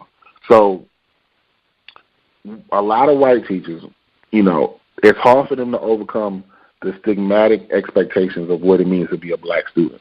So, you know, in the stigma of black students is the same thing as the stigma of black people. So certain things are expected and exaggerated based on the stigma. So the stigma of black people is, they're athletic. I mean, we're entertaining, but we're also dangerous. We're violent. We're lazy. We're not intelligent. So these teachers expect these things, and a lot of our students tend to confirm their expectations for a variety of reasons. But they don't have the same level of expectation when it comes to white students, because their expectations of white students is also stigma-based. But the stigma of there's no stigma of whiteness, it's just a set of positive expectations. Stigma, by definition, is a negative thing. So they just have these positive expectations. If you have a negative set of expectations, it's really difficult to challenge yourself with working harder and being committed, because it seems counterproductive. Why work super hard when these kids ain't going to understand it anyway, and they're not going to understand it because they're not that intelligent, because they're black? Like, this is the underlying, usually unconscious, sometimes semi-conscious, sometimes fully conscious logic that's going on in these teachers' heads. So, sometimes they understand it and they just here to get a check. And the only school they could get a job is a school mostly black. And they treat it like a job that they don't really want to be in. So they don't give the best effort. Thanks. Appreciate that. I think this is our caller, who is actually born in Canada, but he has snuck south and is in the U.S. currently, I believe. Caller, did you have a question for Mr. Gibson? You should be with us. Yes, I'm back in Canada. I'm going to sneak back to the States later, guys. Right on. Sneak back. I have 3 questions, so I hope I can fill them enough time. But do you think, Mr. Gibson, that there's a problem for black people, that we're often, when it comes to educating our children, that we're overly preoccupied with individual success as opposed to group empowerment? So like one person I saw a tweet earlier, he said that a lot of times black people, we focus on our individual child beating the odds as opposed to changing the odds for black children. I want to know what you think about that. Yeah, I mean that's a thing. That's a real thing. That's a common thing. A lot of us have been fractionalized, so a lot of our aspirations are individual now. So, it's beyond just how we educate our child and prepare our child. I mean, we've been fractionalized as a people. So, that's just another example of it. And it's also difficult. So, like, it's difficult to successfully raise a black child, like one black child. It's a lot of effort into that, with all the things attacking. So some people don't have the strength or the energy required to branch beyond that and extend themselves to the community at large.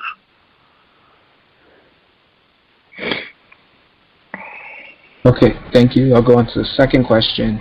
Now, I don't know if it's the same as in the States as in Toronto when it comes to the reception that black people have to African-centered schools, but do you find, I guess, black people in the States to be receptive to African-centered schooling when given the opportunity? Because in Toronto it was not like that. So I was just curious on your perspective. No, most black people in the United States are not open to African-centered school for the very reasons of, all of the negative things that we've been conditioned to accept about being African. So, there's very little. A lot of us don't value African culture and black history. We don't tend to see it as something worthwhile. We don't understand, how it could be used to reverse a lot of the psychological damage that has been imposed on us by racism, white supremacy. So we just don't value it. And so we shun it because of how alienated we've been to anything black or African. Now, there's pockets, obviously, of people who can overcome that, but by and large, it's not accepted.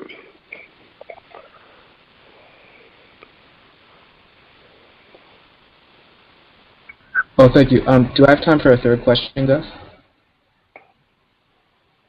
Proceed. Hello? Oh, I said proceed. Oh, okay, sorry. Okay, so my third question, and thank you for this book suggestion, Gus. I read a book, Acting White, where the author discussed how, when sometimes when black people say, oh, you're acting white when you sound educated, that it was a consequence or a result of the desegregation of schools. And he linked it to that.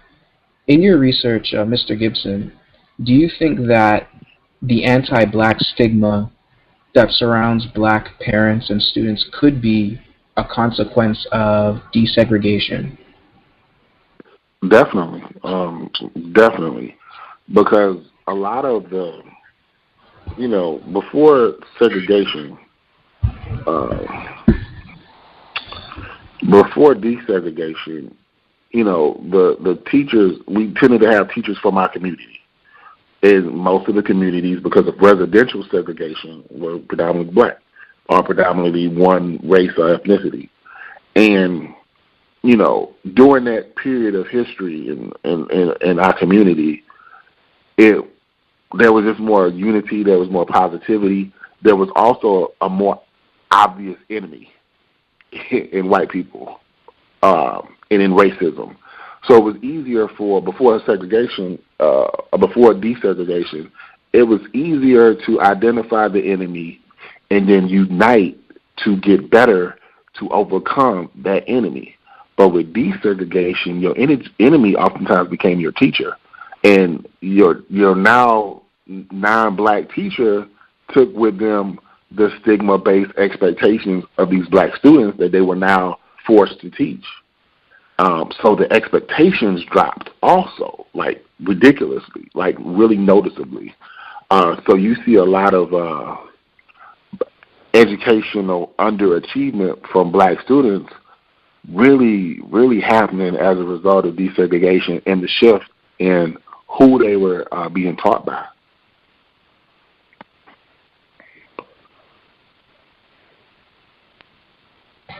Okay. Thank you for the really good answer. Thank you very much, Mr. Gibson. And thanks for the suggestion, Gus. That was a really good book. Right on. Acting White, Stuart Buck, guest on the program back in 2010. He is a suspected racist, the author, but great information in the text, I thought. Actually, a well-written book, I thought, as well. Caller, I guess you have your headset or what have you. If you had a question for Mr. Gibson, next caller in the queue who had a question for Mr. Gibson, the line should be open. Hello? Can I be heard? Yes, sir. Yes, sir. Hey, so Mr. Gibson, I guess my question had to do with, I'm an engineer by trade, so I've been doing a lot of research on like African history, and it turns out that African people have a long tradition of being involved in the arts and sciences. So I came across a paper about the Yoruba people of Nigeria, and it turns out they worked out the basics of Boolean algebra, like pre-colonial. So I'm just wondering, are African-centered schools, do they know about these types of research papers, and are they implementing it in school? Because the implications are that you could teach children computer science completely from an African perspective, using nothing but African words, symbols, and, it applies to, your everyday life. That's it. Like with anything, there's different levels of expertise. So some schools have a greater knowledge base that they work from versus other schools. Some schools, are equipped, their teachers are knowledgeable in those types of things and can convey that education. Other African-centered schools, don't have that level of expertise. So it really depends on the faculty of each individual school, and some are way more informed than others. Unfortunately, with a lot of African-centered schools, the teachers are somewhat limited in what they've been exposed to. So it just really depends on the situation. That's a very specific topic that you mentioned, and a lot of people, I didn't even know about that. A lot of people don't know, so they can't teach what they don't know. So, but at least they're teaching more things than the kids would get in a, non-African centered setting.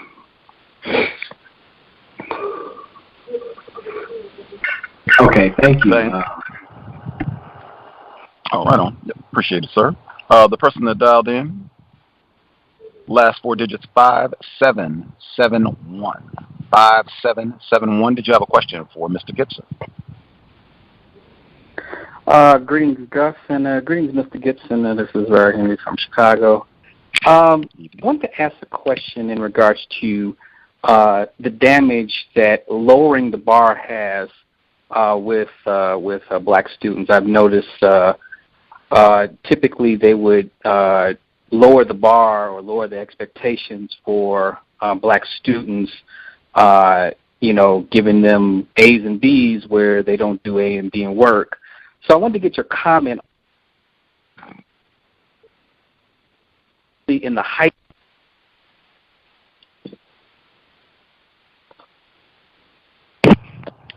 I think, Henry, in Chicago, I think you're breaking up a little bit. I was hearing your question and then you went out. Like I'm not hearing you at all. Are you there, sir? Oh, I'm Henry, sorry. are you? I'm here. I accidentally hit my mute button. Okay. Let's start over with that question again. Okay. So my question is the damage that's being done with lowering the bar for black students. What is your comment on that? Because I've noticed that's being prevalent amongst black students, where they're making these students think that they're doing A work, but they're really not doing A work. I mean, you had fourth graders who can't multiply, a simple math problem, but they're getting A's and B's. So I know that goes into with the stigma that you have, where we're inferior. We don't, we can't learn stuff like that. So and then also too, one of my last comments was about it being prevalent in the high schools, especially in sports, where teachers change grades for these students so they can have the #1 basketball team or #1 football team. So can I get your comment on the damage that lowering the bar for our students does? So first off, I just want to kind of make sure it's clear. Stigma is false. So the stigma, just like a stereotype, is a false conclusion about an individual based on generalized categories of the group that they belong to. So I don't believe that black people are not intelligent. I do believe that the stigma is arguing that we're not intelligent because we're black. The reason why the standards are lowered, first off, you can look at who's lowering the standard. Most of the time, black children are being taught by white teachers. Even the times that they're being taught by black teachers, the standards are lowered because, one, it's less stress on the teacher to have to deal with and solve the problem of underperformance. So if I make it look like I'm doing a good job as a teacher, that's a less stressful work environment. I'm effective. Look, all my kids are passing and getting A's and B's. Now, the reality of it is you teaching them below-level work, and they're going to always have these knowledge gaps, which is an important concept. If your expectations are low, then the child is not going to be taught the stuff that the child should be taught at that grade level. They're going to be taught, some of it, so it creates a gap in knowledge, a knowledge gap. And as the student goes from grade to grade, if those low expectations remain because the stigma doesn't change, then that knowledge gap is going to get bigger. So there comes a point where, the student may be performing 2-3 grade levels behind, and I'm not talking about just a student, I'm talking about like the group of students. Like they're all underperforming because they all have the similar knowledge gap. And sometimes teachers find, in schools and administrators find it easier to drop the level of expectation than to figure out a creative way to remediate and bring the children up to the level that they should be on. So it's laziness on the part of the educator, and it's tolerated because a lot of the parents have the same stigma. They've accepted the same belief or low expectations, so they don't really grasp a lot of times that there's this knowledge gap, and the reason why it's a knowledge gap is because teachers aren't teaching to the expectation that they should be teaching at. Now, when it comes to the sports, again, I don't want to overuse the term stigma, but, black athlete, if you can support the black athlete in high school, specifically talented black athletes, there's a lot of value to that. Not only entertainment value, but, a lot of schools tend to pride themselves on the accomplishments of their sports teams. So sometimes there's this external pressure by administrators to do whatever you can so that that athlete can participate, whether they're academically eligible or not, just so the school can perform better on that event. Now, we're familiar with the long-term consequences of always dropping the expectation. Also, there's tons of stories out there with athletes who went to college and could barely read, but they were continually passed on and the expectations lowered. So there's a lot of different insidious motivations behind those things, none of which we should tolerate as black people. Okay, thank you. Right on. And the person who dialed in, last four digits, 2812. 2812. Did you have a question for Mr. Gibson? You should be with us. Sure. Can I be heard? Yes, sir. Hey, good evening, Gus. Good evening, Mr. Gibson. I have a couple of your other books. I'm glad to have the opportunity to ask you some questions. I have two questions. I'll try not to be very long-winded. In reference to, it seems like, and this is like in every majority black neighborhood in the country. I've just made an observation visiting different places. I haven't gone, but I think this will be an accurate generalization. I think somebody mentioned a couple of minutes ago, like, you go back 60 or 70 years ago, all these schools were fantastic. And I mean, literally, they were producing, high level, college graduates. I'm not, engineers, working class people. And now, literally, and I'm not saying this to be funny, a large portion of those schools are basically like East Side High now, to where people are literally, I don't want to say running away from them, but trying to figure out ways to not attend them. And I'm in the real estate business. I'm going to use this as an example. When you go on a website called greatschools.org, a lot of people that look for real estate, and I'm sure you're familiar with it, they go to the school rating, and those schools are 9 times out of 10 going to be rated as a 1 or a 2. So people are literally looking at these kids like, oh, well, typically those are black kids that go there, and they're low-rated school. My first question is, if it's just you, I just want to hear some of your ideas. What incentives do you have for other educators to go back into these areas to actually do the work in some of these schools? Like, what incentives and what programs? Because a lot of teachers, my mother was a teacher for 35 years, and she says, Aaron, flat out, a lot of people just don't want to do the work, even though they know that it's there and it needs to be done. What incentives possibly do we have for some of our black educators to have some self-respect to get back into these schools and to try to do the work to help these kids have levels of achievement that we know they can get to? Well, not to be funny or anything, but that's the whole point of this book is what you just said. So, incentive-wise, motivation is a tricky thing. What motivates me may not motivate you. And everybody ain't, everybody's not built for certain things. So before you can really look at the incentives, you have to look at the disincentives. So what's stopping certain groups of teachers from teaching predominantly black schools?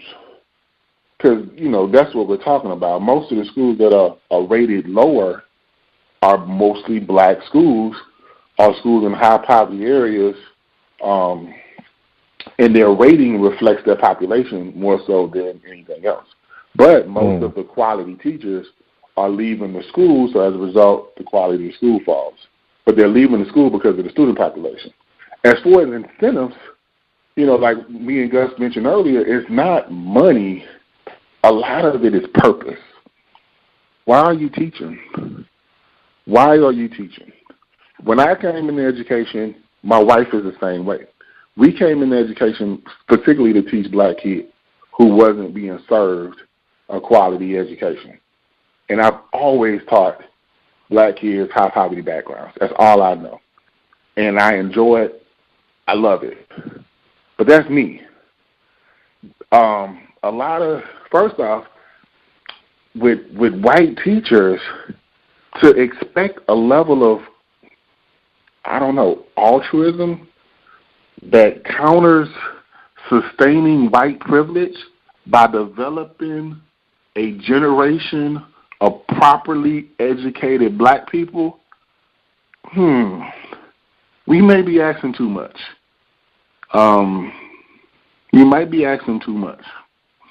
Conversely, a lot of our black college students aren't getting their education because, one, they don't believe that it pays enough, which is really weird because there's a lot of college graduates who are working at, restaurants and stuff like that where they could have an actual career, but they had that misunderstanding of what it means to teach and the quality and the opportunities it afford. But really, if we could, if like one incentive program is the student loan forgiveness program that was established a while ago and has kind of been revamped over the years, where you go to college. A lot of first generation black college students, we end up with loan debt, and if you work at high poverty, high minority public schools, a portion of your loan is forgiven.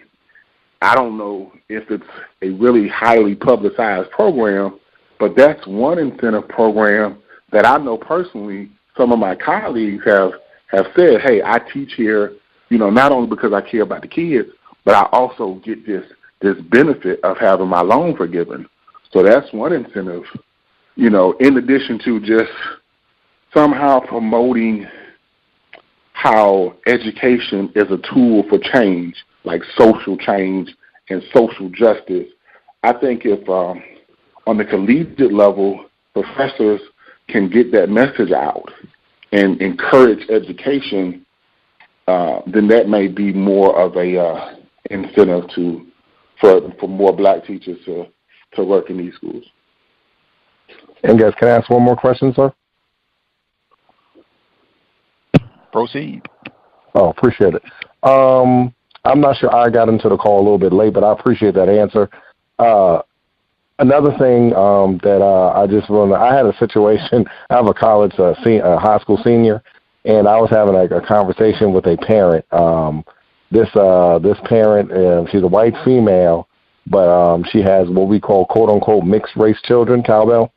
And I think I mentioned this on the call a couple weeks ago, but I was mentioning my son was interested, and he talked to some people. He went on an HBCU college tour, and he was interested in Norfolk State. And I have a lot of friends that went to Norfolk State. I attended Delaware State. And the first thing that comes out of this white woman's mouth was, oh, well, I like diversity, but, that school's a little bit too black. And that's not the first time that I've heard that comment about a lot of other HBCUs. Can you talk about just, I think you kind of mentioned it a little bit. I don't want to go too far off topic, but the same perception that a lot of people are having about our high schools for our kids has now trickled down and has been around for now it's with our HBCUs. The same kind of perception, they're ghetto and you don't get the same quality education, where that's not the case at all. And the majority of acquaintances that I have, these guys are doing very well, and we all attended HBCUs. Can you talk about specifically where some of that anti-blackness comes from and some of the solutions that we can have, if you have any, with our HBCUs as well? Well, I'm a graduate of Grambling State University, so, my wife too. So, I'm all about HBCUs, and I love Grambling, and I love the fact that I went there, and I wouldn't have changed it for anything else. I believe I got a high-quality education. A lot of times, black colleges get the same stigma associated with black people. So, throughout America, blackness equals inferior regardless of what you put after it. So a black, high school is inferior. A black college is inferior because it's just that automatic, implicit association of if it's black, it must be inferior, unless it is one of those more, I guess, positively perceived aspects of the stigma, like entertainer and athlete and stuff like that. And we can't. It's hard enough to fight that automatic association with black people of blackness equal inferiority. It's super difficult to fight it with white people because this association has been boosting their self-concept for generations. There's no real benefit for white people to stop that automatic association that if it's black, it's inferior, because by default, if it's white, it's superior. And that helps them out.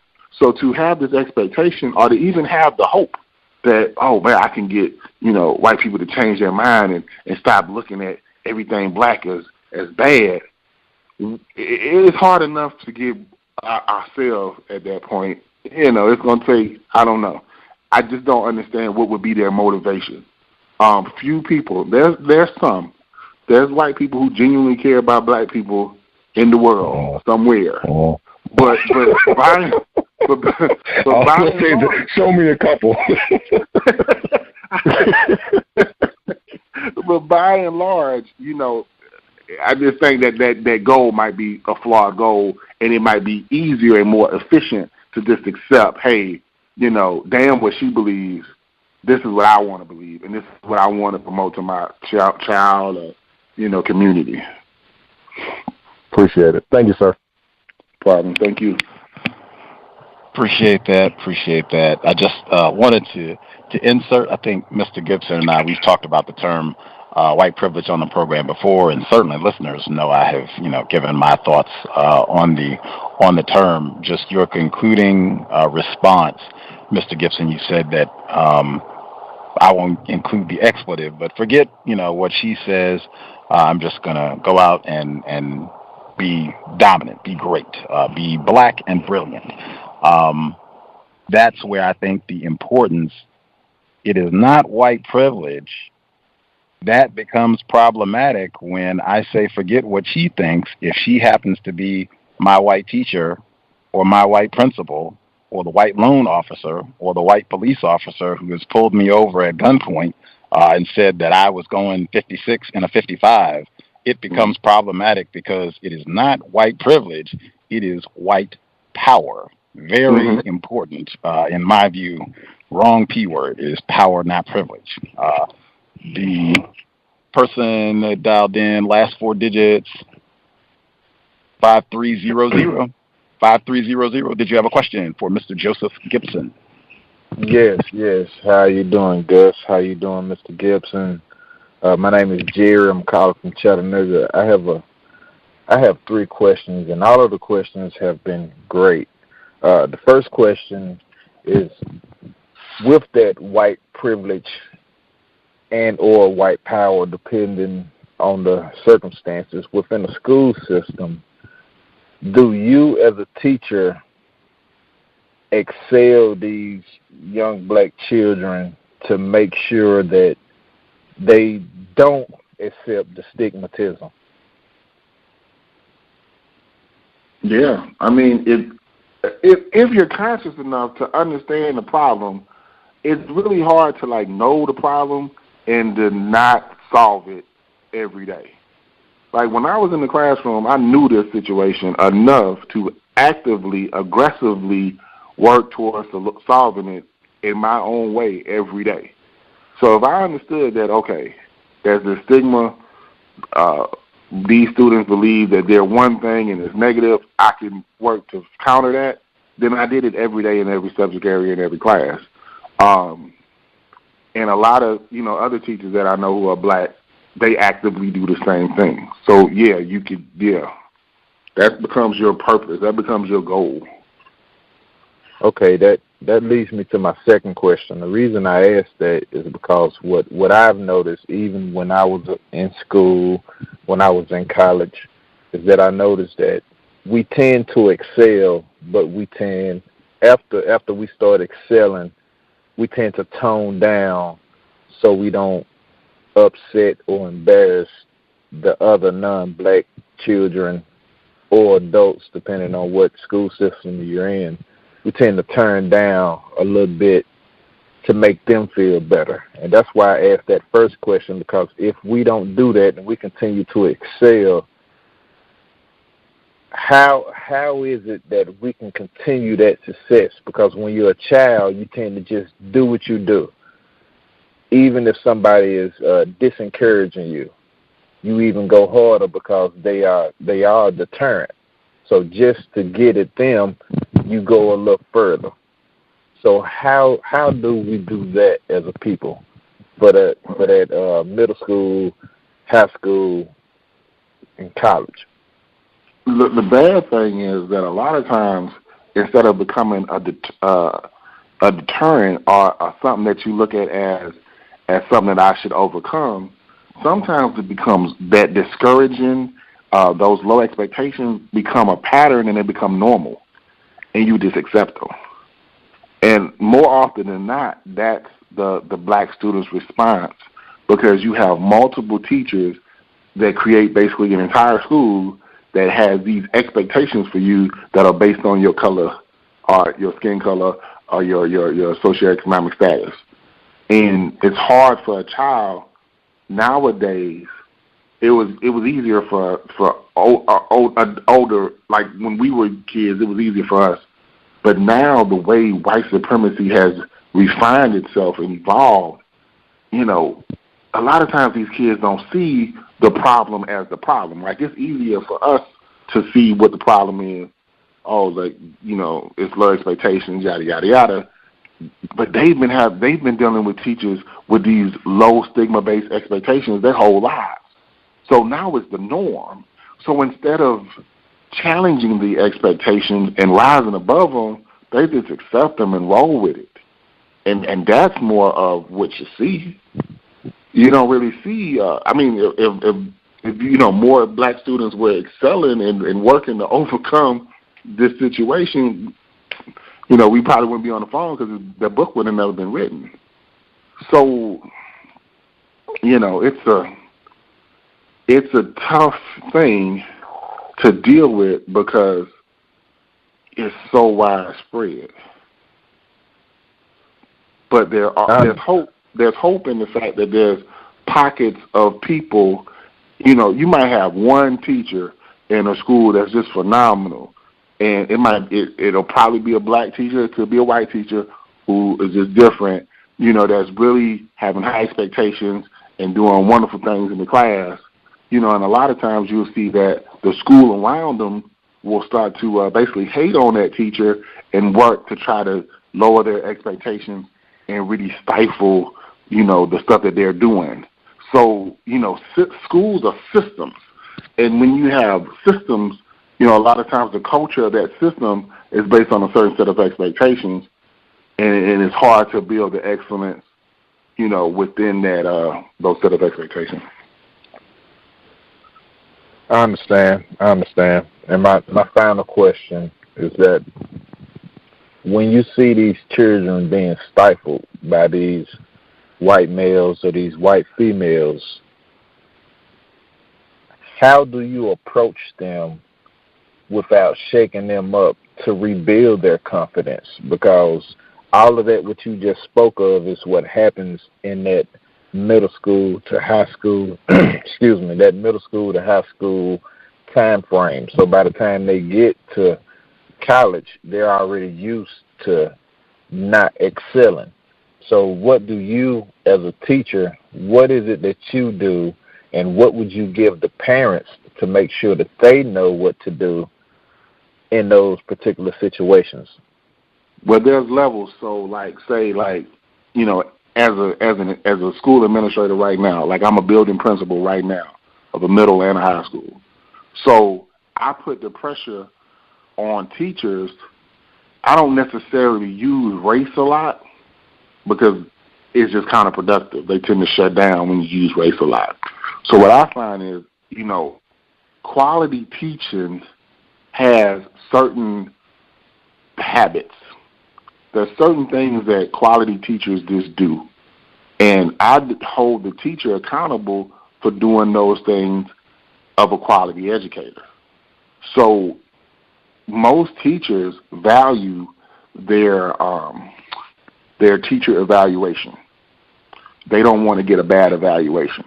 So if you tie in and emphasize the evaluation to certain habits, certain tendencies of high-quality teachers, and you hold them accountable to that, then the students become not irrelevant, but I can focus more on you as a professional educator and hold you professionally responsible for doing certain things and not so much focus on the kids. But the students, by default, they get a better education because now I'm making their teacher teach them to a higher quality. That works. So you got to be real delicate with how you got to be real strategic in how you approach that, though, as an administrator. Now, as a teacher, you know, I think we've kind of mentioned a lot of stuff with teachers. It really comes down to expectations, concern about the kids, how you know, a lot of that, and I don't want to repeat it. But as a parent, you know, there's this basic stuff, there's simple things that you do as a parent that promote success. Checking homework, communicating with the teacher, holding your child to high expectations. You can do that, and it'll promote success. Rewarding effort, rewarding, you know, doing well. All these things promote success, regardless of who the student is. So these are things that we can do with our kids that'll make them successful, middle school, high school, all the way to college. So there's ways that we can overcome the negative circumstances that come with black education in America. Thank you, sir. And I put myself on mute. Appreciate that. Caller in Tennessee, I believe he said. Mr. Joseph Gibson, I think we got all of our callers. Hooray. Folks can check more information on this book and all of the great offerings at KITABU Publishing. The address, KITABUPublishing.com, should be linked in the description. I'll post it on our Facebook page, KITABUPublishing.com. Thoroughly enjoyed the discussion. Glad a lot of our listeners, thanks even some of our parents, got an opportunity to dial in to discuss why nobody wants to teach black kids from high poverty backgrounds beyond blaming bad teachers, traditional racism, and black students themselves. Great work. Really appreciated Mr. Gibson. Kind of towards the end of the book, he talks about the importance of encouraging academic resilience and rigor that with black students, a lot of times because of these anti-black white supremacist stigmas, that if a black child does not immediately bring home A+, it's, oh man, just, you know, another dumb black child. But that is not academic. Sometimes you have to work. Sometimes you might have to work and start from a C, and then by the end of the year, you've worked up to an A. That happens in academics, and that has to just be encouraged with good study habits. And just hey, that you have to have what they call perseverance sometimes, which is a good quality to have. You'll probably need that dealing with racism. Thoroughly enjoyed the book and encourage folks to read it. Did you have final thoughts you wanted to share with listeners, Mr. Gibson? I just want to say, first, just thank all the callers, and thank you for always supporting me. But, the book is important. Like, I believe that the book, it's a lot of stuff that we didn't get a chance to touch on, like, the poverty mindset and the stigma of intergenerational poverty. There's a lot of stuff that, that's indirectly linked to white supremacy. Some of it's directly linked to white supremacy, but it's a lot of nuance, a lot of complexity in this situation. There's hope in creating solutions to improve our situation. So I don't want to leave with a pessimistic tone. But with knowledge, with understanding any problem, there's a better chance of solving it. So this book was written to really look at the causes on a complex level, on a multifaceted level, in search of coming up with genuine solutions.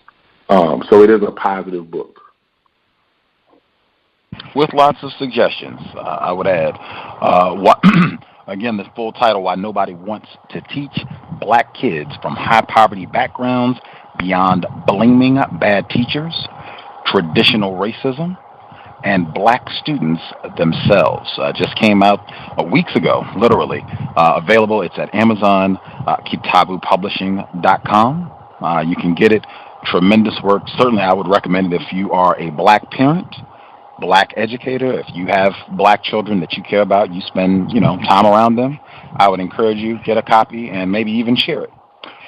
Thank you again. Tremendous work, Mr. Gibson. We'll be looking forward to your next offering. Keep up the outstanding work that you're doing both with the students as a principal and with your work with KITABU Publishing. Just outstanding work, outstanding efforts, and you are deserving of high commendation. Thank you so much. I really appreciate all the support. Absolutely. Enjoy the rest of your Tuesday evening. We will speak with you soon, Mr. Gibson. All right. Thank you. Have a good night. For sure. Take good care. All right. Context of White Supremacy. Again, one of our guests, as I said, he's been with us, years at this point.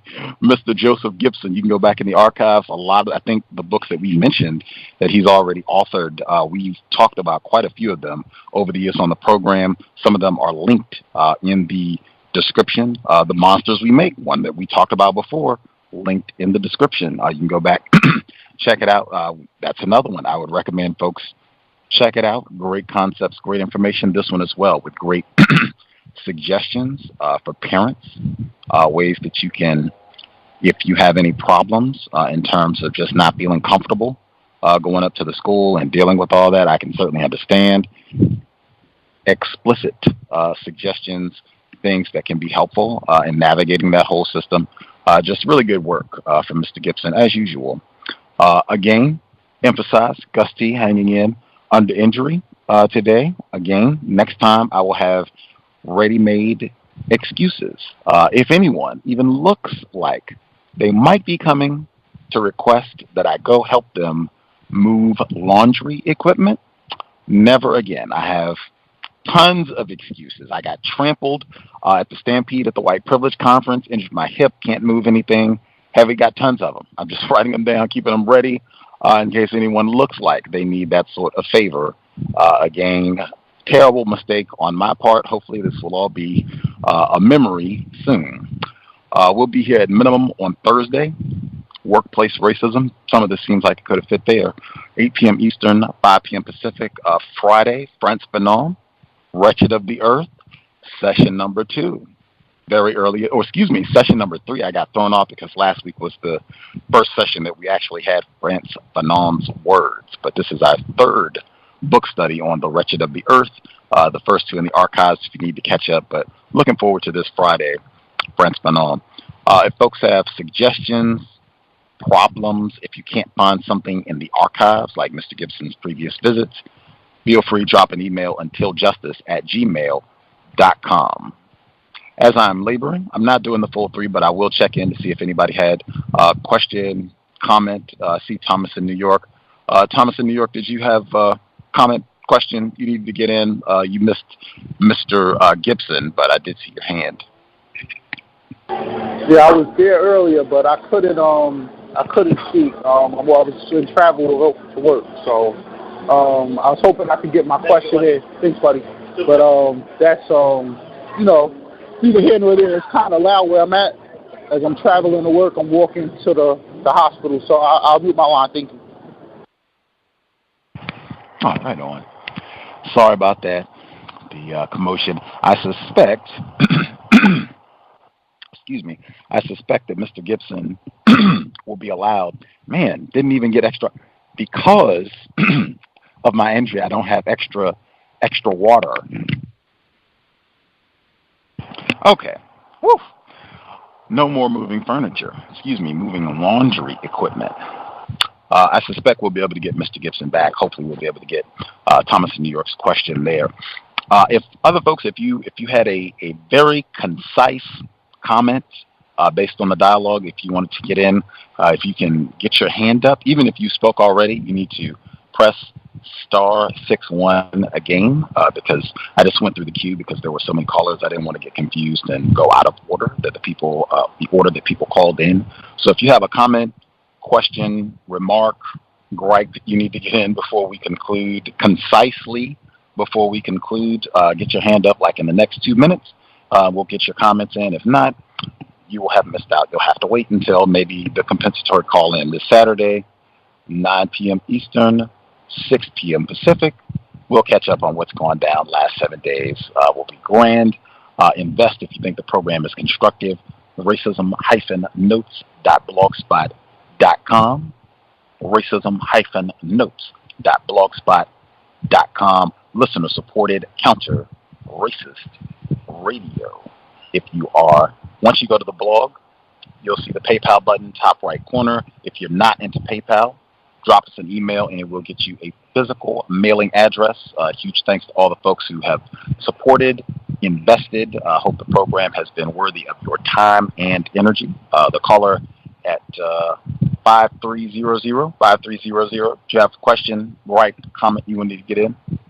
Yes. This is Jerry from Chattanooga, Tennessee. Once again, my question, and this was for you, Gus. At what point in time do we stop being so docile to each other and to the other races and start just making things happen on our own, in your own point of view? And I'll mute my line. Well, one, I would say, my view, there is one race, that is the white race. I'm not a member of a race. The only reason that an individual belongs to a race is to practice racism. I think that's very important, at least from my point of view. That is very important. Racists have done a lot of damage promoting that false way of thinking that there are lots of races or that people are members of a race. There is one race, the white race. But your question about people being quote-unquote docile and moving forward to make things happen ourselves, it depends on what you mean by make things happen. I would say in terms of non-white people, I mean, it depends on what you mean by make what happen exactly. Make what happen, do what exactly?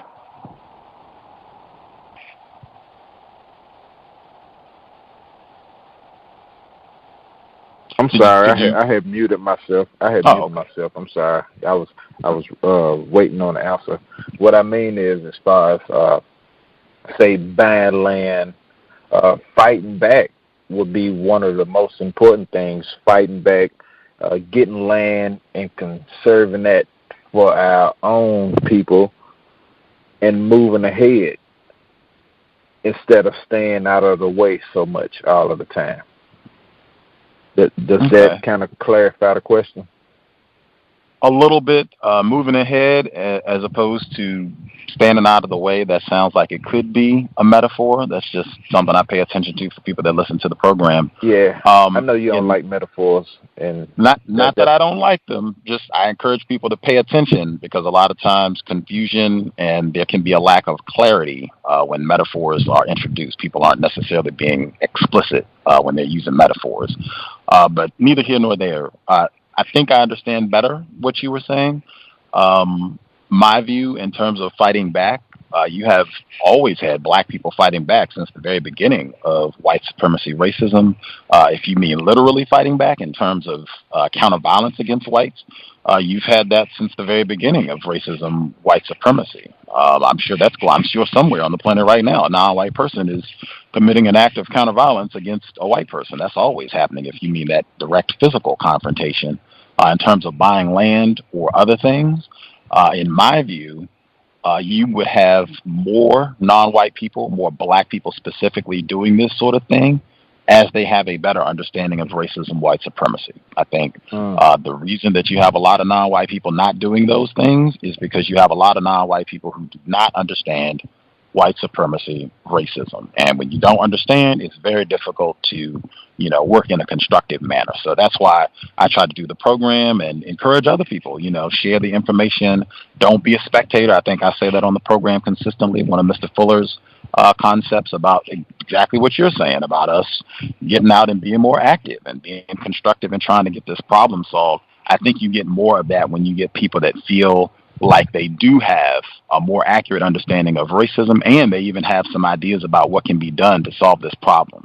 When you have people confused and they don't really understand what racism is, it's the same thing we've been talking about with Mr. Gibson. It's very easy to be hopeless and pessimistic, and nothing can be done about this. It's just going to be like this forever. That tends to be the way that people think when they are confused, don't understand racism, white supremacy. And I could be in error. The person, we're going to be very concise because of my back issues. The caller at 4243, did you have a question, gripe, comment? Yes, I think that the book is seems to be really a good source. My question is, because I don't have any kids either, if anybody, any parents or whoever, had any suggestions on approaching another parent to try to maybe give them this book if you feel like it is a constructive means of their time. That's the only question I have. Thank you. That's interesting.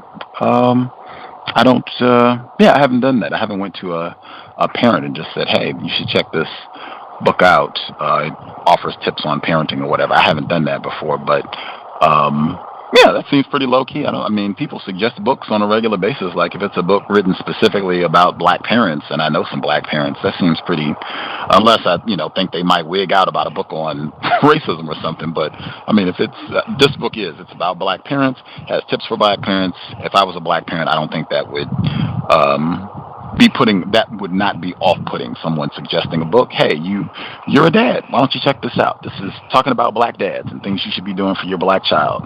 Oh, okay. Might give it a whirl if I have time. We'll see. The person that dialed in 2812, did you want to respond to Red's question, or did you have your own gripe or complaint question? No, I think what you just said, Gus, is was right on point. I'll make a statement after that, but in reference to what Red said, I just think what you said is 100% accurate. I'm actually going to pass this information to a woman that does tutoring in Philadelphia, and she has a large organization. She's always looking for constructive information, and I just think that if you just think it's constructive, just make a recommendation, and if they accept the information, fine. If they don't like the information, fine. But I don't think it'll be negative at all. And actually, along those lines, the only thing I wanted to say is that if there's anybody listening to the broadcast this evening and they found this information constructive, this is the exact reason why I invest in the cows. Is because every time it's always constructive information that you can share with another black person. And I think if anybody out there We all have nieces, nephews, children, other people that we know that are teachers, educators, or anything of that nature. This particular episode for me was extremely constructive, and in order for us to continue to have constructive pieces of material and broadcasts like this, we all need to invest. So I don't care if it's $5, $50, $500, $1,000. If just continue to invest in the cows, and we'll continue to get quality work from Gus. And that's all I had to say. Thanks.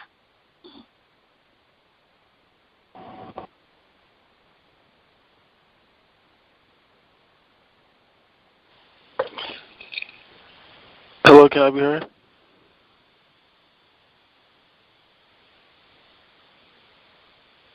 Hello? Yes, sir. We can hear you. Oh, okay. I had a question for you guys and the callers. It had to do with terms. I guess some of the terms that were being used. One term was stigma, and I heard was it micro-invalidation and some other terms.